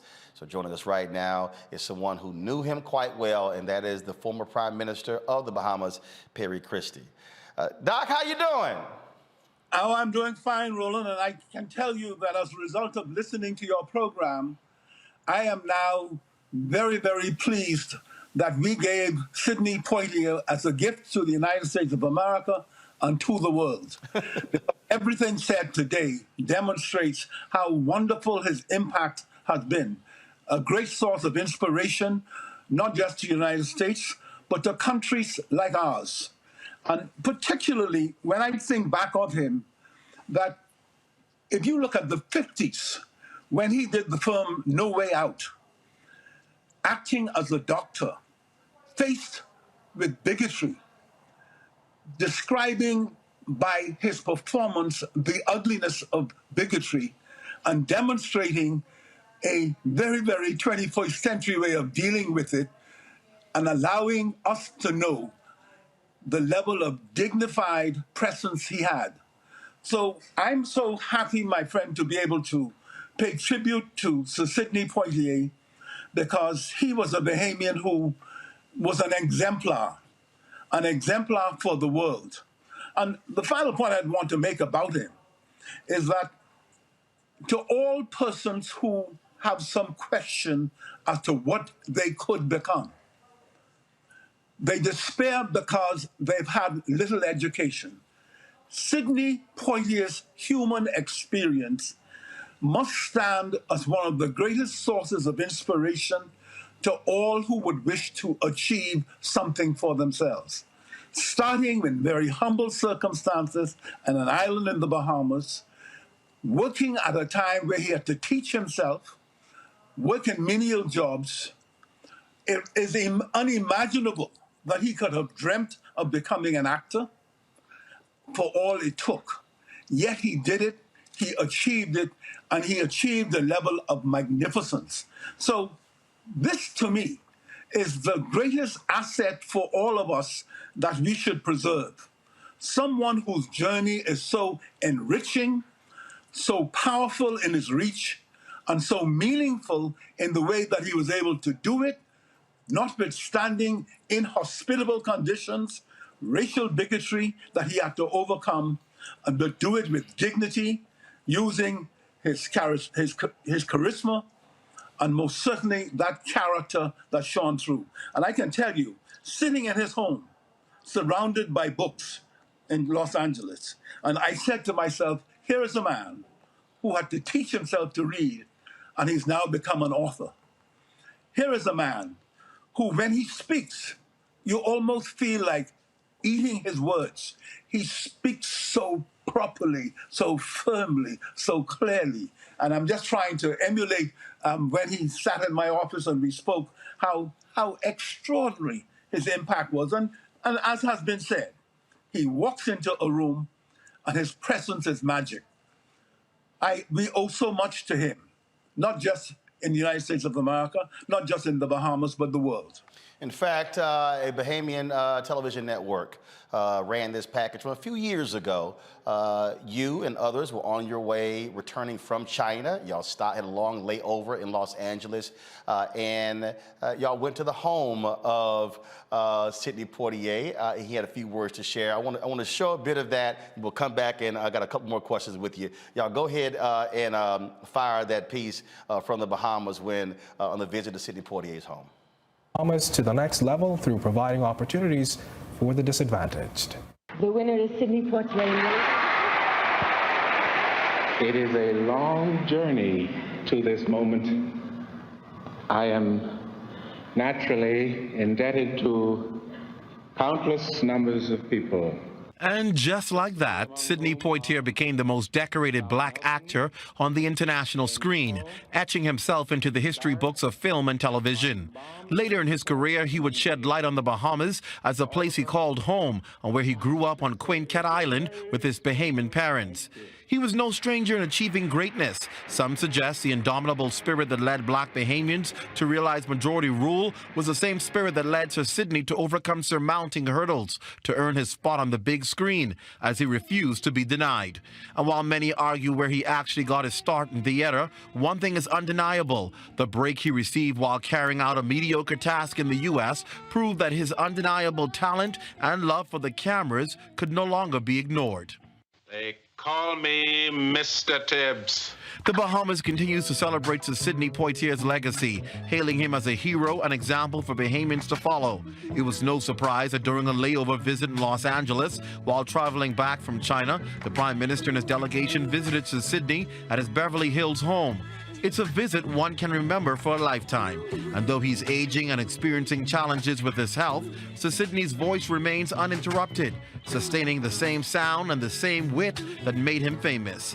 Sir Sidney Poitier, despite his many world-class accomplishments, still has an insatiable desire to impart his knowledge to the young generation of Bahamians. What I say back to them is what I dream of saying back to them, that I would love to always spend the rest of my life in their presence. Sir Sidney's advice to Bahamians is simple but profound, indicative of his undying love for country. All I could say to them is, wherever they go, whatever they do, they must remember that they come from one of the greatest countries in the world. And while he's done sharing his on-screen gifts with the world, he's certainly relying on the next generation of Poitiers to fulfill that legacy. I have 12 children, all girls. And that means I'll be spanking a lot of bottoms if they don't do as well as I expect them to do. Expressing his appreciation to have the high-level delegation visit him during the lengthy layover in Los Angeles from China, Sir Sidney welcomed the group to return in his usual witty fashion. I thank you all as friends and fellow human beings and fellow Bahamians. And I'll be pissed if you all don't come back. Clint Watson, ZNS Network News. Quite funny there, Prime Minister Christie. He was, again, someone who people thought serious in terms of how he carried himself, but he had a wicked sense of humor. Absolutely. And, you know, again, to think that he came from the Bahamas, to see the extent to which the world has acclaimed him, enables us to say to young Bahamians, and for that matter, people all over the world, particularly in our region, that anything is possible. And I keep on saying that when President Barack Obama coined "Yes, we can," Bahamians had been living that out for generations. It took an indomitable spirit to be vested in Sidney Poitier. He believed that he could do it. He invested in that belief, and he did it. Yes, we can. So long before President Obama came into being, people like Sidney Poitier and thousands of others throughout the world and region believe in themselves, and they have a source of inspiration in Sidney Poitier to emulate. And I think when we look at memorializing him, we ought to ensure that our teaching institutions that will have a culture of perpetuation in perpetuity, being able to keep the memory and the meaning of one's life, particularly when it had such a powerful impact, in perpetuity for future generations to learn and learn from. And so for me, it was a pleasure when the Bahamas named him ambassador to Japan. We knew that he was going to represent us magnificently. And we had an additional pleasure of naming a prestigious bridge leading to one of our leading resorts in Paradise Island, the Atlantis, naming the bridge after Sir Sidney.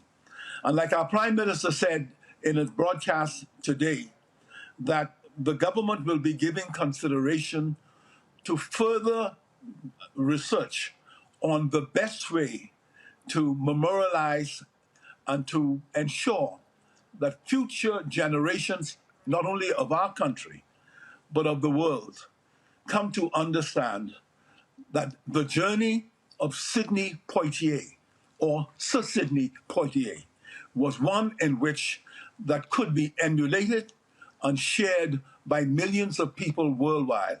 He gave us a sense of pride. And Roland, I went to see, as a law student in London, I went to see Guess Who's Coming to Dinner. And I left that movie theater feeling inspired, feeling a sense of satisfaction that I had seen a man who never compromised on his blackness, who was prepared to demonstrate a level of dignity in the face of severe questioning, who understood who he was and was able to communicate that in the film. And so his magnificence as an actor was only reflecting what we have come to know were his personal values and what his personal beliefs. Sidney, much to his credit, was able to take his personal beliefs and have them enshrined in all of the diverse parts that he played in the movies. One final point. I honestly believe when we look at what happened in the Bahamas, where we had a march to majority rule in 1967. Up to that point, we had a minority government running our country. Sidney Poitier was here to inspire the new government, to inspire them in their campaign, and to celebrate with them when, for the first time in 1967, January 10th, 1967, when a majority rule government was formed in the Bahamas. That helped us on the road to independence, because he also believed that we had to demonstrate as a country that we were capable of ruling our own affairs. And so the civil rights movement in the United States was a source of reminder to us of what we should avoid, what we should not let happen in our country. And I can only say that the movies that Sidney Poitier did helped to shapen and strengthen the level of consciousness on the part of the Americans towards enabling them to understand in increasing numbers the rightness of the cause of Dr. Martin Luther King and all the others and all the other messengers who came behind extolling the virtues of equality before the law and equality in the United States of America. And that happened to be a voice and a message that the world must see, understand, and continue to work on and continue to enhance. Perry Christie, former Prime Minister of the Bahamas, always a pleasure to see you and chat with you. And I can't... But you must come back to the Bahamas. I mustn't let you go without saying it's better in the Bahamas. And we need you back here. Every time we talk, you will sail the Bahamas to come back. Sigma Pi Phi Fraternity Boulay actually has their national convention in the Bahamas. It was supposed to be there last year with COVID, but it's going to be there. So I will actually be in the Bahamas in July, but I'm going to try to get there before July. But I'll see you then.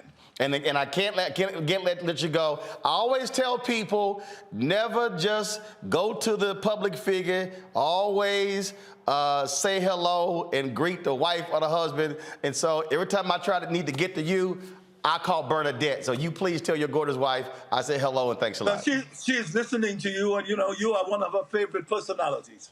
Well, I appreciate it. Look forward to seeing both of y'all soon in the Bahamas. Excellent. Thank you so very much. Greg Carr, I don't think people here really understand what it means to have Sidney Poitier as a national treasure of a country like the Bahamas. No, I mean, how could we? How could we? We're born in a country where we are minority. And, you know, something very interesting, Roland, listening to you talk to the former Prime Minister and how you opened this evening with the current Prime Minister, Brother Davis, and the Deputy Prime Minister behind him. Those brothers are cool. The women and men of the Caribbean, you know, the Bahamas, like Barbados, like Jamaica, like there's a certain, I don't want to call it dignity. Dignity is the wrong word. There's a certain coolness, to use that Yoruba word again, that kind of emanates out of the ethos of black culture, but in majority black countries, you certainly see that, I think, almost as a structural element of their structural identity. So even though Sidney Poitier was born in Miami, because his family was going back and forth between the Bahamas and Miami, selling their produce, tomatoes primarily, he was very much a son of that island. He was a son of that country. He was a son of that nation. And it came through. So even now, as we'll read in these other media sources, he had to, lose his accent. He never really lost his accent, but because you hear it when you hear the prime minister. In other words, he shaped it to its purpose. And so I think it is kind of difficult for us because we will tend to read Sidney Poitier through a lens that is an American lens. Right. And that's a problem. Let me give you one quick example. People will talk a lot about To Serve With Love, of course. And Petunia Clark's song and Edmund Braithwaite's novel that was made into a movie. And I thought about Cheryl Lee Ralph. That's why, I know you're friends with them. So, who played a teenager in a piece of The Action, where Sidney Poitier and Bill Cosby were teaching these young people in this community center. And I think that is much more, that's closer to how I think black people should be thinking about even Sidney Poitier's work. When he had the clout, when he had the power, when he had the platform, he was literally helping us think about culture in a very kind of deep way. And I think a great deal of that, to the point that you're raising, really comes from the nation of his origin, even if not his literal birth, certainly his origin. He was Bahamian through and through. Absolutely. Folks, we're going to go to a break. Here is some of the American Film Institute tribute to the great Sidney Poitier. And on the flip side, we'll talk with more folks. Dondre Whitfield, we'll talk with actor Isaiah Whitlock, and many others as we continue to pay tribute to the life and legacy of Sir Sidney Poitier, who passed away last night at the age of 94. You're watching Roland Martin Unfiltered right here on the Black Star Network. How possible was it then, in 1967, to make a film like that in America? It was close to impossible, primarily because the industry was not ready for such a film, So it took a guy, Stanley Kramer, who said, I would like to make a film like this. Not because it's going to be sensational, not because it's going to be provocative, but because I'm a filmmaker in America, and this is a part of America. It is a part of America. And if I use this format, I could speak to the humanity in people. So he sent me a script.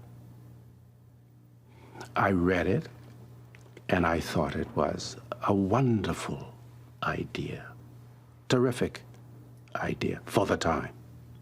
Scene with my dad, who had difficulties with what was about to happen. It was interesting for me because I have a dad, a guy that I loved a great deal. And I had to use him as my emotional reference when I was speaking to my movie dad, played by Roy Glenn, fine actor.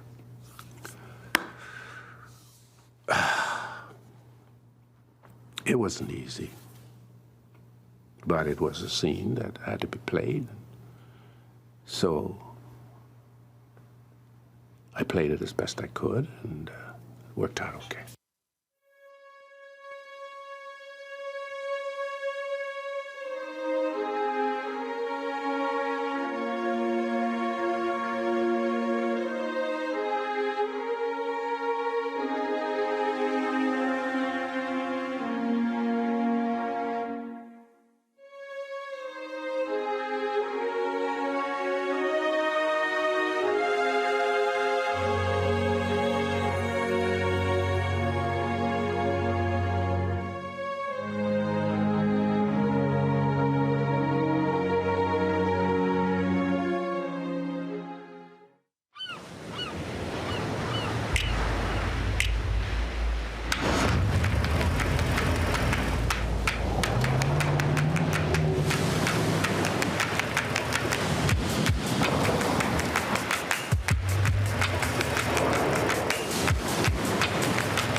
ain't just about hurting black folk. Right. We got to deal with it. It's injustice. It's wrong. I do feel like in this generation, we've got to do more around being intentional in resolving conflict. You and I haven't always agreed. Yeah. But we agree on the big piece. Yeah. Now, conflict is not about destruction. Conflict's going to happen.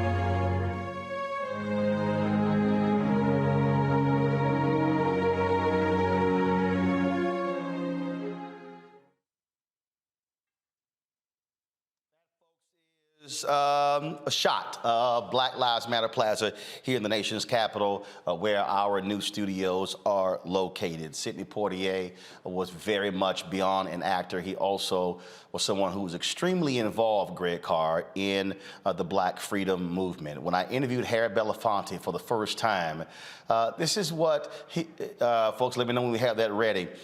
He shared with me the role that he and Sidney played. He told a story of them traveling down to the South to deliver about $50,000 or $100,000 to free workers, Greg, in Mississippi, and they landed.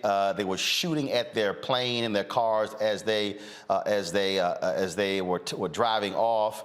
It was a high-speed chase, and they're in the back seat tossing back and forth. And when they arrived there, Sidney said, he said, man, he said, I will never come with you again to anything like this.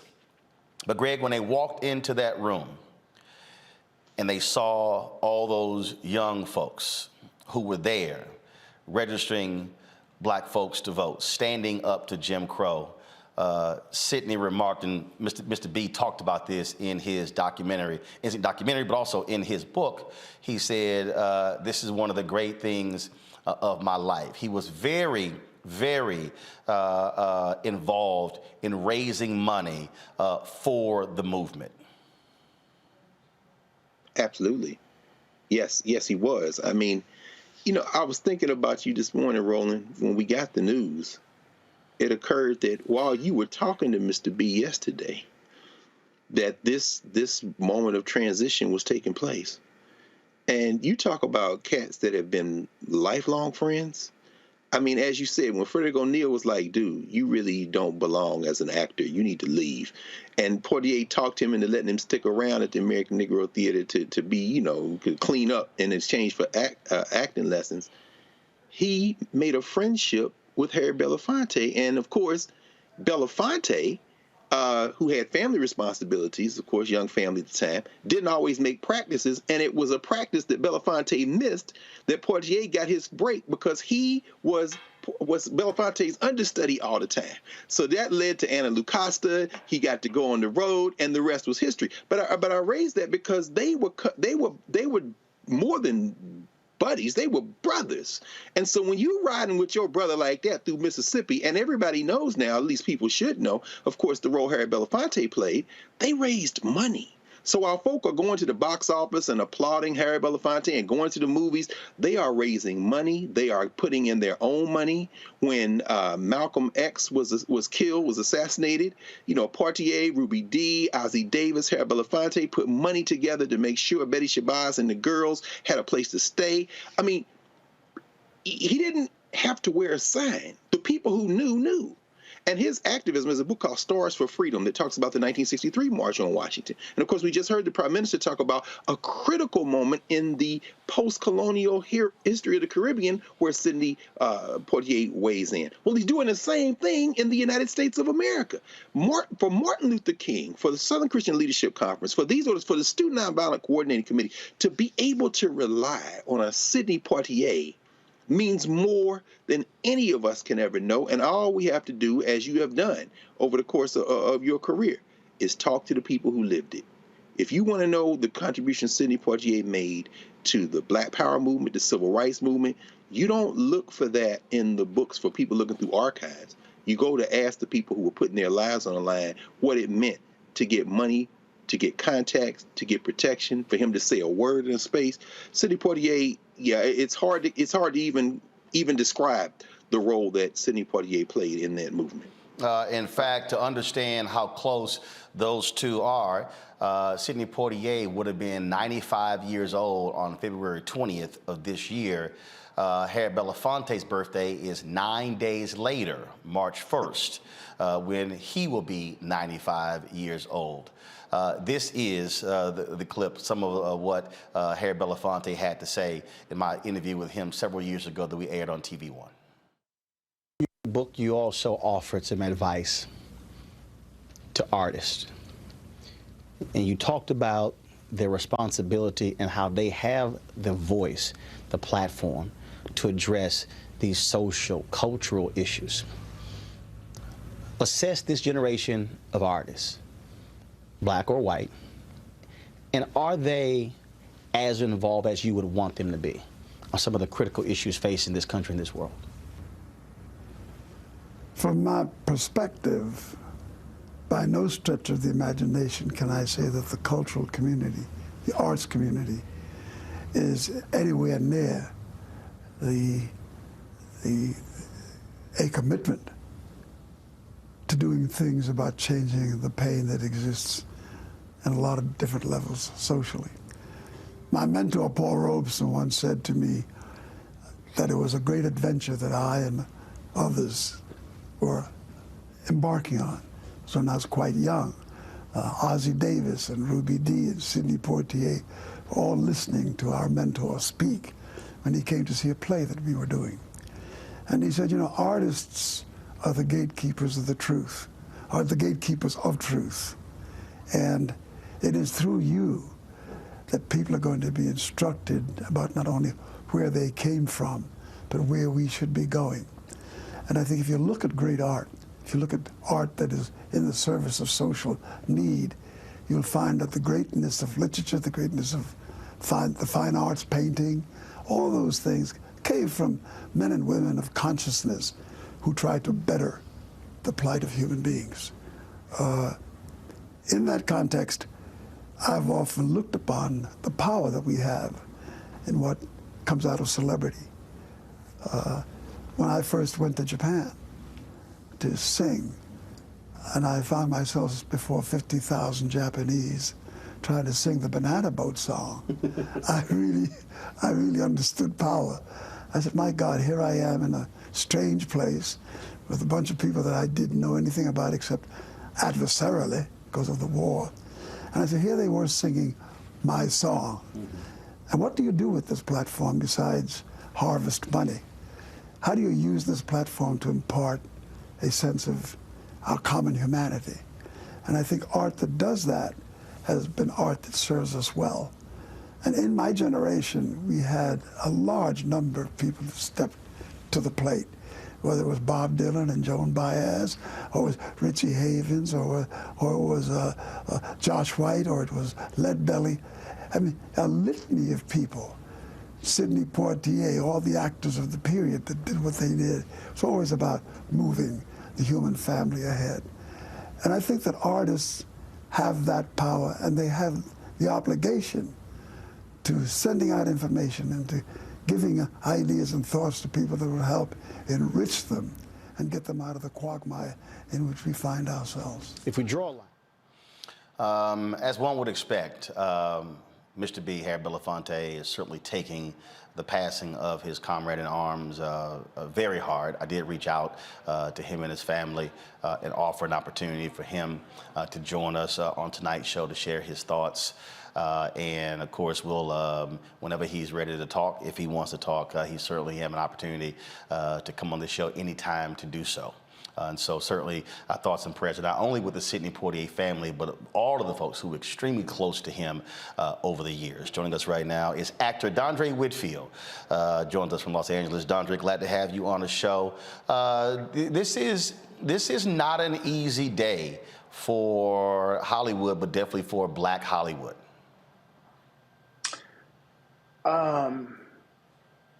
Ro, good to be with you, but really saddened why we're getting together. I'm very emotional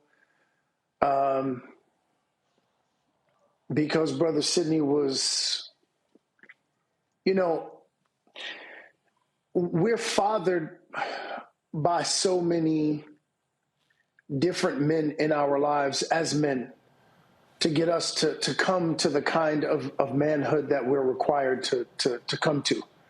And so it's not just your biological father that fathers you. There are a myriad of men that should come into your life to play an important role to matriculate you into manhood. And while I didn't have a personal relationship with Brother Sidney, he fathered me in some great ways. What he taught me was that I could not only have great activism in my life outside of my home, but I could have activism in my work as well. And what we heard from Brother Belafonte talking about how artists are the truth keepers, we absolutely are that. And I am saddened that we seem to be lacking enough of artists, men in particular, and this is no disrespect to any of my sisters, but right now I really have to speak to the kind of men that we're talking about right now in this particular cloth, where we seem to be lacking those that walk with that same spirit, that walk with that same intention. And I'm also angered by the fact that we have all of this power, all this collective power, but we seem to be influencing a generation to, as Brother Belafonte said, harvest riches, harvest money. What else do you do with that platform? And so for me, Brother Sidney was one of those that served as an example that not only was it okay for me to do something with that platform, but in fact, I had a responsibility to do so. As you were talking, I thought about Jamie Foxx telling the story after he portrayed Ray Charles, and he was winning everything, and he was, and then of course he goes on to win the Oscar. I mean, and he is living it up. He is partying. He is going buck wild. And Oprah Winfrey and Sidney Poitier go and sit down with him and explain to him the responsibility that he now has. And he said it completely altered his perspective. That's also the kind of, as you say, fathering, if you will, that Sidney Poitier made sure to do. Yeah, it's so, I mean, I'm honestly having a tough time breathing because in this moment, in losing such a pioneer, such a stalwart in Brother Sidney, it makes me look. He played some great characters on the screen, but in this time we should be focusing on the great character that he had off the screen. And I struggle to think of brothers like that are even my own peers. I struggle to think of many. There are a handful that I look to, you know, and even in this industry, I mean, of course, you being one of them, and we often have these kinds of conversations, but it saddens me that I don't have, or that we don't have, a bigger stable of men that feel like this is their responsibility.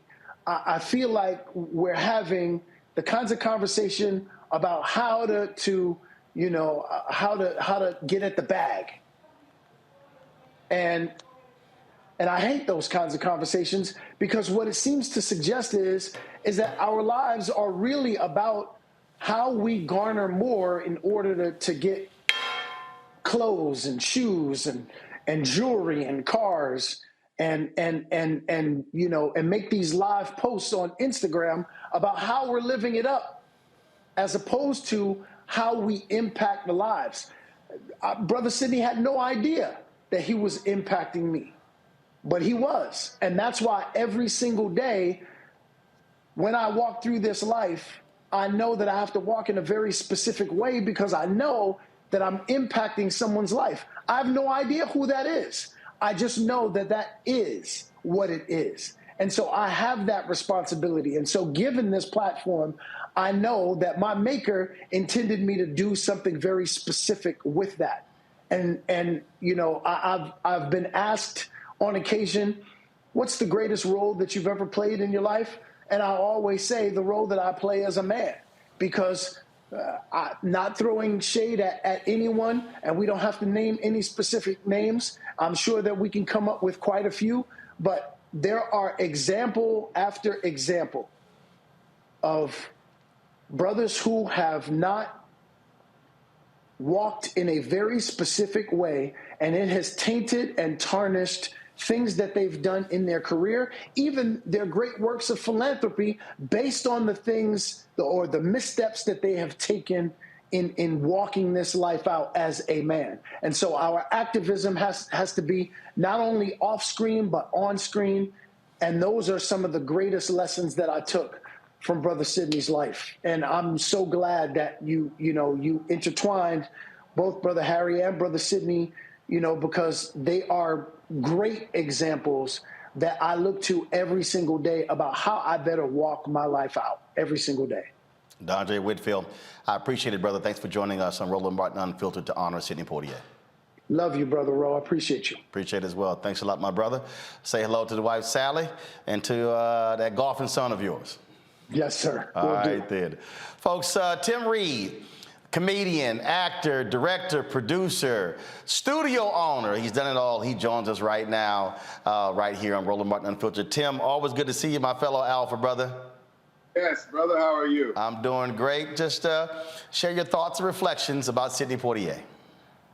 Well, we lost a giant, and we gained an ancestor. I loved him. The first time I ever had an opportunity to be in a film, even very briefly, was Uptown Saturday Night, and he cast me in a very small part, the opening of the credits. But just the short time I was with him, and over the years since I've had the pleasure of seeing him or having a chance to talk to him, I always walked away with a sense of this is what it's like. This is the grandeur. He has gravitas. This is the kind of person that I want to pattern as much of my life as I possibly can as a man, not just as an actor. He and Harry and those kinds of people.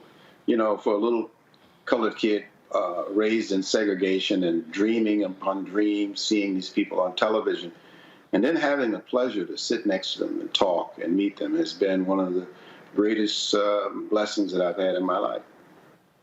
You mentioned that comedic role of his that he also directed in, and that's what I also just loved about him. Again, you watch people talk about the serious roles, but when you look at those movies, him and Bill Cosby together were absolutely hilarious. In fact, I do want to read this. Let me know if you guys have the graphic. This was the statement that was sent to us from the publicist of Bill Cosby. He said he was honored by AFI and along with many stars of stage and screen politics and higher education who came out to speak. I brought with me the paperback of his autobiography, and I said of all groundbreaking movies that Sidney starred in, this book is the real story of this man and his journey. I am honored to have been close enough to him and work on serious matters. The two of them in those trilogy of films, two of them obviously extremely funny. One funny and serious, but we got to see the comedic aspect of Sidney Poitier. Yeah, he had a great sense of humor. I mean, you know, we always see him and think of him in these serious roles, but person to person, you know, he had a great sense of humor, and he was fun to be with. And in just general conversation, you know, he had always had this smile that sort of just, you know, relaxed you and made you feel that you could actually be yourself, and it would be back and forth. It was that part of him, but he had a great sense of humor.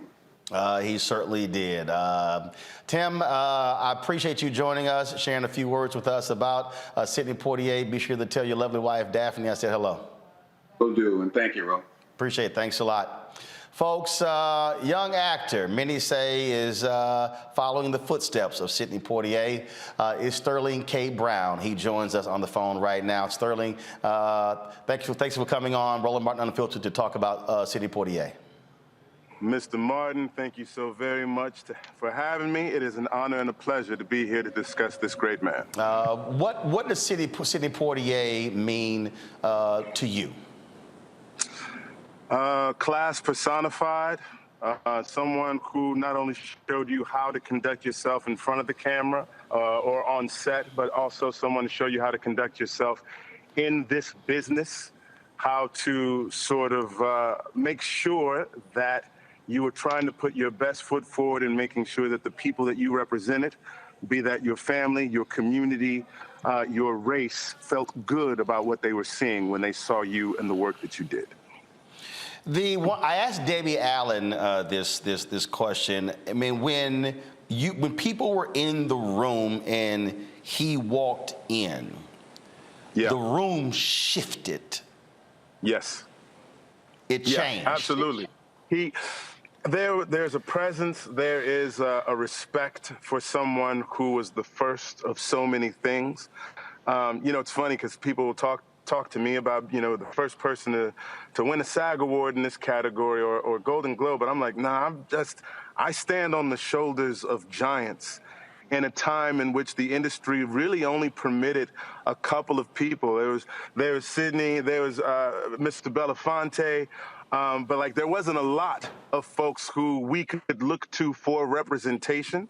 And the fact that he was in those rooms, that he had respect in those rooms, that so many people would say, like, you know, well, we don't open movies across seas or whatever, but he could do To Sir with Love. Like he was the exception, like he was exceptional. So it is right that when he walks into a room, people take notice. They stand still and they give their respect. First time you met him, what do you recall? I never got a chance to meet him. I have been in his presence. So let me say, I was too nervous. I didn't have someone formally introduce. I am so serious. Nah, bro.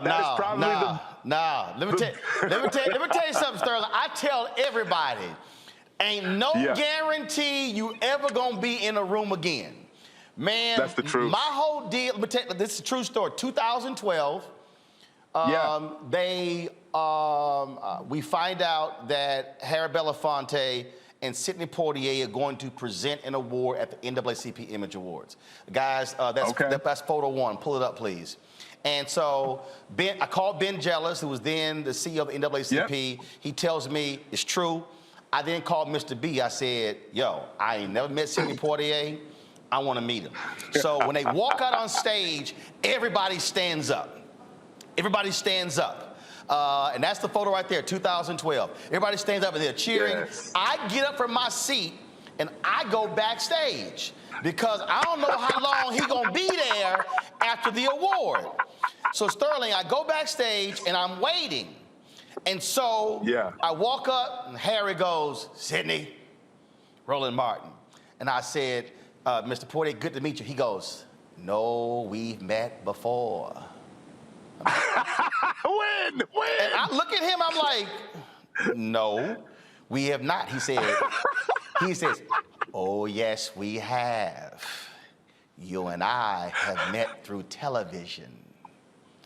And he then goes on to talk about, he's talking about how much he enjoys my work. Now, I'm like, man, I'm talking about your work. Okay, I'm now about to share with you a story I have never told publicly. Let's do it. Come on. The next year, at the NAACP Image Awards, they honor Harry Belafonte. Okay. So I go back, I'm sitting on the front row. I'm taking, y'all roll of photos. There's photos too. I'm taking photos, and so there's a photo of the two of them on stage. I shot that photo, I'm on the floor. So when it was over, I didn't go backstage. No, guys, that's 2012. The next batch of photos is that's that, right there. Okay, hold that photo right there. So I go backstage. So he was more frail a year later, Sterling. Sure. So we're walking out, and Mr. B got his cane. He's in front of me, and Mr. Poitier's to my left, and he and I are talking, and then all of a sudden he stumbles, and I catch him. And so my left hand is in the middle of his back, and my right hand is holding his right arm, and I'm holding him up, and I'm walking him backstage, and then we're walking to his car, and I hand him over to his assistant. This is February 1st, 2013. So 2 weeks later, Sterling, 2 weeks later, yes, sir. I'm in Houston, my phone rings. TV1, Roland, Sidney Poitier's office is trying to reach you. And I was like, well, give him my number.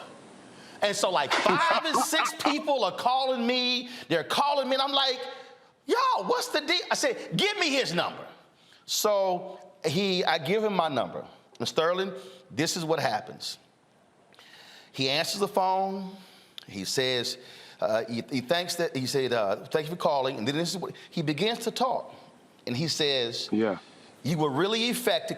Now I don't know why he's calling me. So I'm a reporter. So I got my computer, and so I'm just sort of like typing.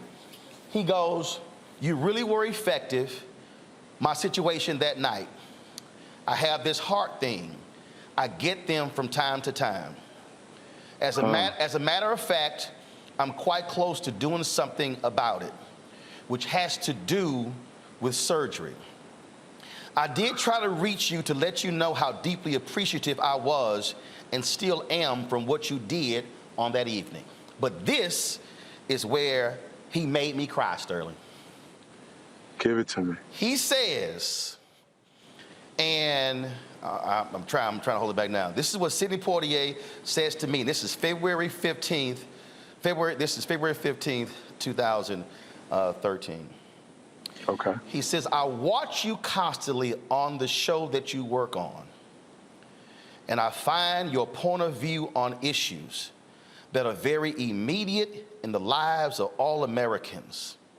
And you're quick of mind, and you are a very, very, very reliable person. Your intellectual disposition is many-layered, and you do a great job. You handle the words, the alphabetic word. You handle them with great aplomb, and you express things clearly, and you've got more than your share of guts. I just have an appreciation of how you conduct life." And he ends it by saying, "But you do it with such grace, and you're not a backer-upper." Bruh, I'm gonna tell you right now, the only reason I was just not streaming tears is because I've been trained to go into reporter mode, where you remove emotions and you just sort of just work as a reporter. Bruh. Yes, sir. And That's so beautiful. Had That's amazing. I not said, no, I'm gonna meet him. That's why, man, I tell everybody, hey, if they in the room, I'm going to meet them. The lesson has been learned. Consider the lesson learned. You schooled Brother Brown on this evening. I thought I was calling to speak about Brother Poitier, but Brother Martin had something to say to Brother Brown, and it has been received. Thank you. Man, that's a beautiful, beautiful story. I had never shared that publicly. I didn't want to share any of his health issues. And And I'm telling you, man, I was blown. He was just calling to thank me for catching him. And he shared that. And Sterling, I can't even just, brother, and that's how he was. And so if y'all show the photo, the last time I saw him from the Oprah event, is when she had the Legends Ball. Selma came out. This was December 2014. And this photo we're showing right now is at the house. And so when it was a brunch, and I saw him, and again, he's this tall, big man, and he sees me, and he just throws his arms out, and then just hugs me, and this smiles on his face, and then we took this selfie right here, and man, it was just, man, amazing, just to be in that brother's presence. Listen, I'm still struck by the words that he used in describing you, because those are words that I would use in describing him. And to have someone like him who embodies all those things, and for him to see them in you, I'm crying for you. You can be a reporter. I'll shed a tear or two on your behalf. It's beautiful. My brother, man, I appreciate it. Again, he was a giant. He'll be missed, but with his books, with his movies, with the TV shows, all of that, we have a whole lot to share with future generations about Sidney Poitier. Amen, brother. Thank you for having me, Mr. Martin. I'll talk to you soon. I appreciate it, my brother. Tell the wife I said hello. You got it. All Peace. right, man. Take care. Greg Carr, we're almost done with this tribute. We're going to chat with Reggie Hudlin in just a moment. But I'm telling you, Greg, and I'm a firm believer in that. I don't care who it is.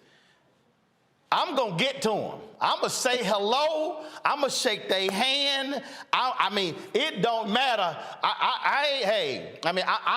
There are people, I'm in awe of them. I see them, but I never take for granted that you might be in the room with them a second time. Man, if you got that, I tell everybody, this is what in fact, in NABJ, Greg, I've been in since 1989. We were founded in December of 1975. I remember one year I got the President's Award, and I stood up and I said, y'all, I'm an alpha, and there's never an event where we never recognize the 7 jewels. I said, we should never have an event where we don't recognize the 44 founders of NABJ, because many of them at the time were still living. And we're losing them. We're losing many of our founders as each year go by. And so I say to everybody, when you come upon an elder, I don't care where I am. If Andrew Young is there, Reverend Jackson is there. When C.T. Vivian was alive, when John Lewis, I don't care.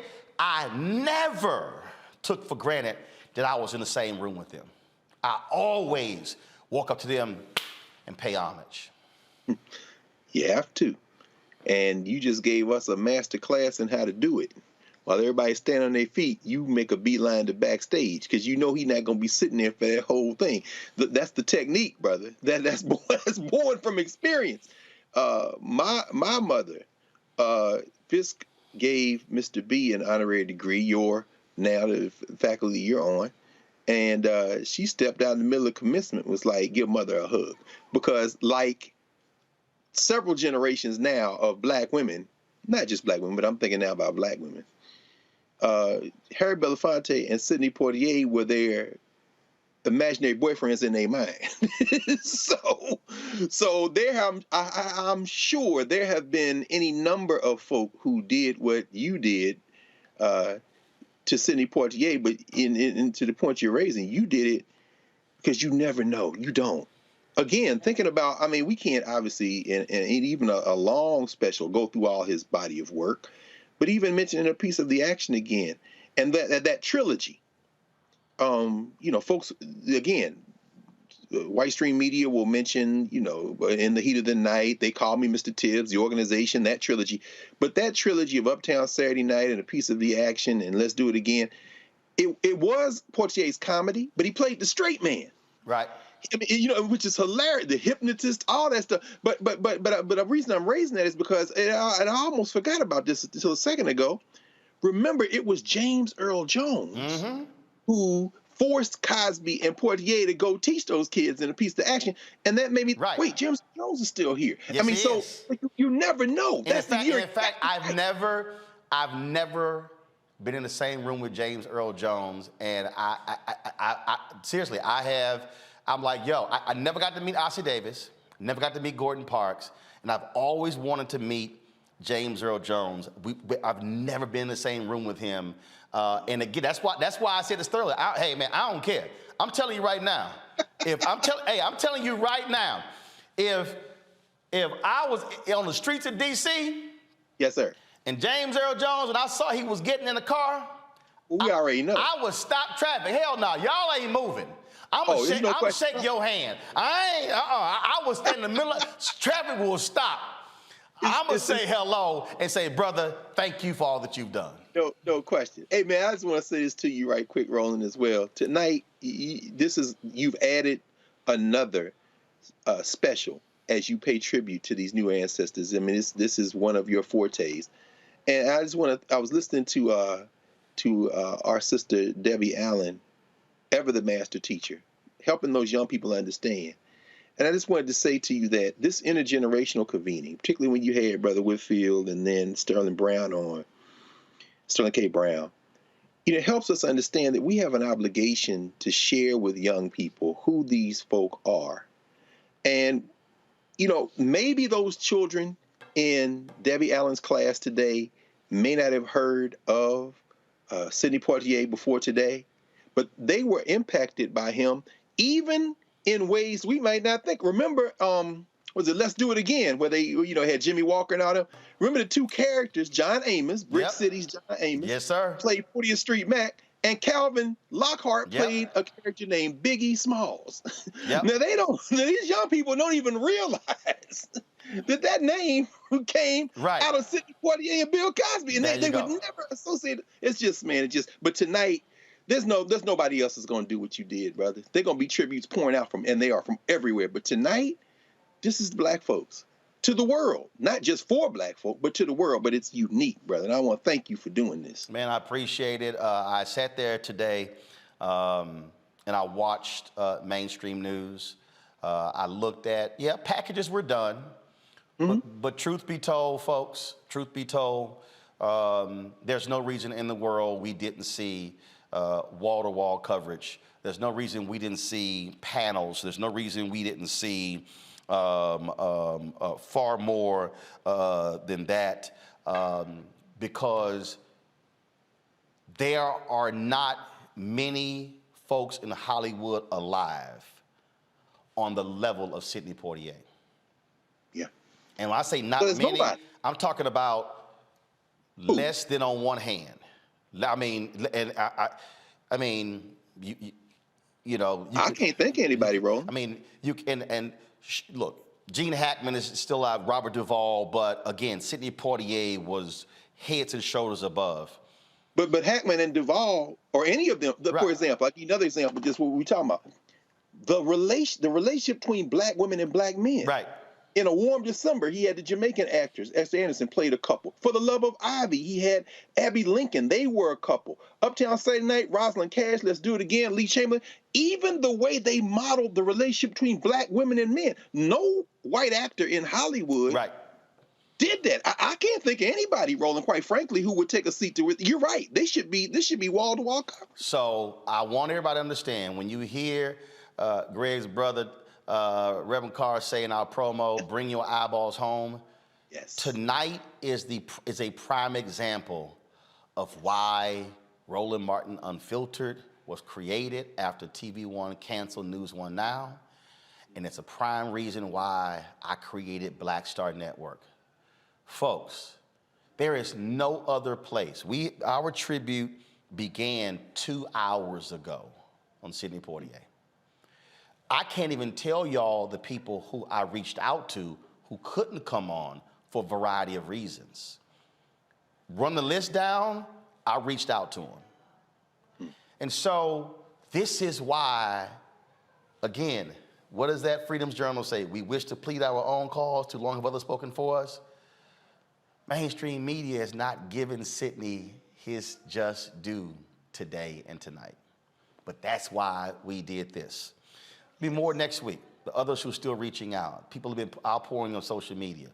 But I want everybody watching to share this video, because what you heard tonight from all of the folks here, the people who met him, the people who didn't meet him, was someone who is, again, Hollywood royalty, who is an icon, who is a history maker. He was an actor, he was an activist, he was a director, he was a diplomat, he was a proud Black man. And so I appreciate everyone who joined us tonight to pay tribute to the life and legacy of Sidney Poitier. There will be more. I didn't realize that. We got one more. I didn't realize that he was on. Actor, Mr.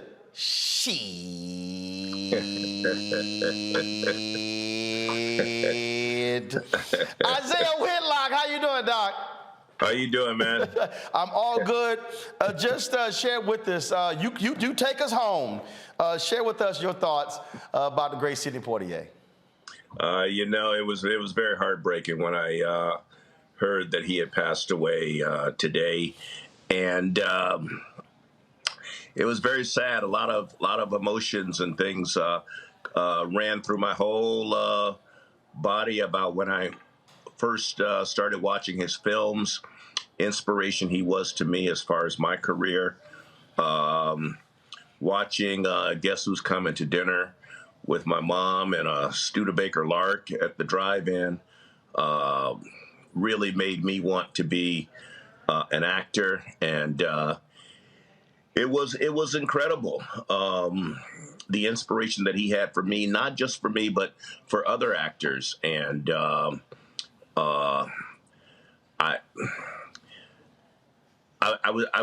was stunned, but we all got to go, I guess. Absolutely true. It's a question of how we live our life, and the reality is, I heard a preacher once say, the hardest eulogy to preach is that of an irrelevant Negro. He said it's hard to preach a eulogy of somebody who went through life, who left no fingerprints and left no footprints. Yes. And the reality is, even though Sidney is now an ancestor, the body of his work is what will live on. So the reality is, Sidney physically is no longer here, but he will always be here. Yeah, he will never, ever be forgotten. Some of the roles and things like that were just iconic. And the people that he touched, and he was kind of like the groundbreaker. I mean, he was, when I remember Sidney, he was all we had. That was all we had. There was not much more. And so to see him in the multitude of films that he was doing, I mean, you had a few others, but there was no one like Sidney Poitier. And I just feel very blessed that I lived in a time where I could see him work. I never got a chance to meet him, unfortunately, but I feel blessed. Indeed. Well, Isaiah, we appreciate your work and all that you do, and we certainly thank you for joining us to share a few words about Sidney Poitier. You bet. Thank you. It's always good to see you. Yes, my brother. Thanks a lot. Folks, that is it for us. Please, we want you to download. In fact, we've crossed 25,000 downloads of the Black Star Network app. We appreciate all the folks who have done so. Now we want to go after the next 25,000. And so please download the app on all available platforms, Apple phone, Android phone, Apple TV, Android TV, Roku, Amazon Fire Stick, Xbox, and also Samsung Smart TV. We also want you to support us in joining our Bring the Funk fan club. Your dollars make this possible for us to be able to hire the staff and all the folks to do this. And so we talk about having to put together in a matter of a few hours a tribute like this. It is not easy, but this is the business that we're in. And so you can support us via Cash App, which is R Martin Unfiltered. PayPal is R Martin Unfiltered. Cash App is $RM Unfiltered. Venmo is RM Unfiltered. Zelle is Roland at RolandSMartin.com. Roland at RolandMartinUnfiltered.com. Greg Carr, always a pleasure. You joining with us, sharing your historical perspective when we lose one of our elders, when they become ancestors. And folks, again, we hope you share this video, spread it around. People spend a whole lot of time. It's amazing when I see them sharing lots of clips of stuff they see on CNN, on MSNBC, shows that other black folks host. But share this, spread this, send folks this tribute. We'll be restreaming this all weekend as we continue to show our appreciation for that great Bahamian, the brother like no other, who said, "Call me Mr. Tibbs." Nope. In fact, we call him Sir Sidney Poitier. Folks, we pray for his family. Thanks a bunch. We'll see you on Monday. Have a good weekend.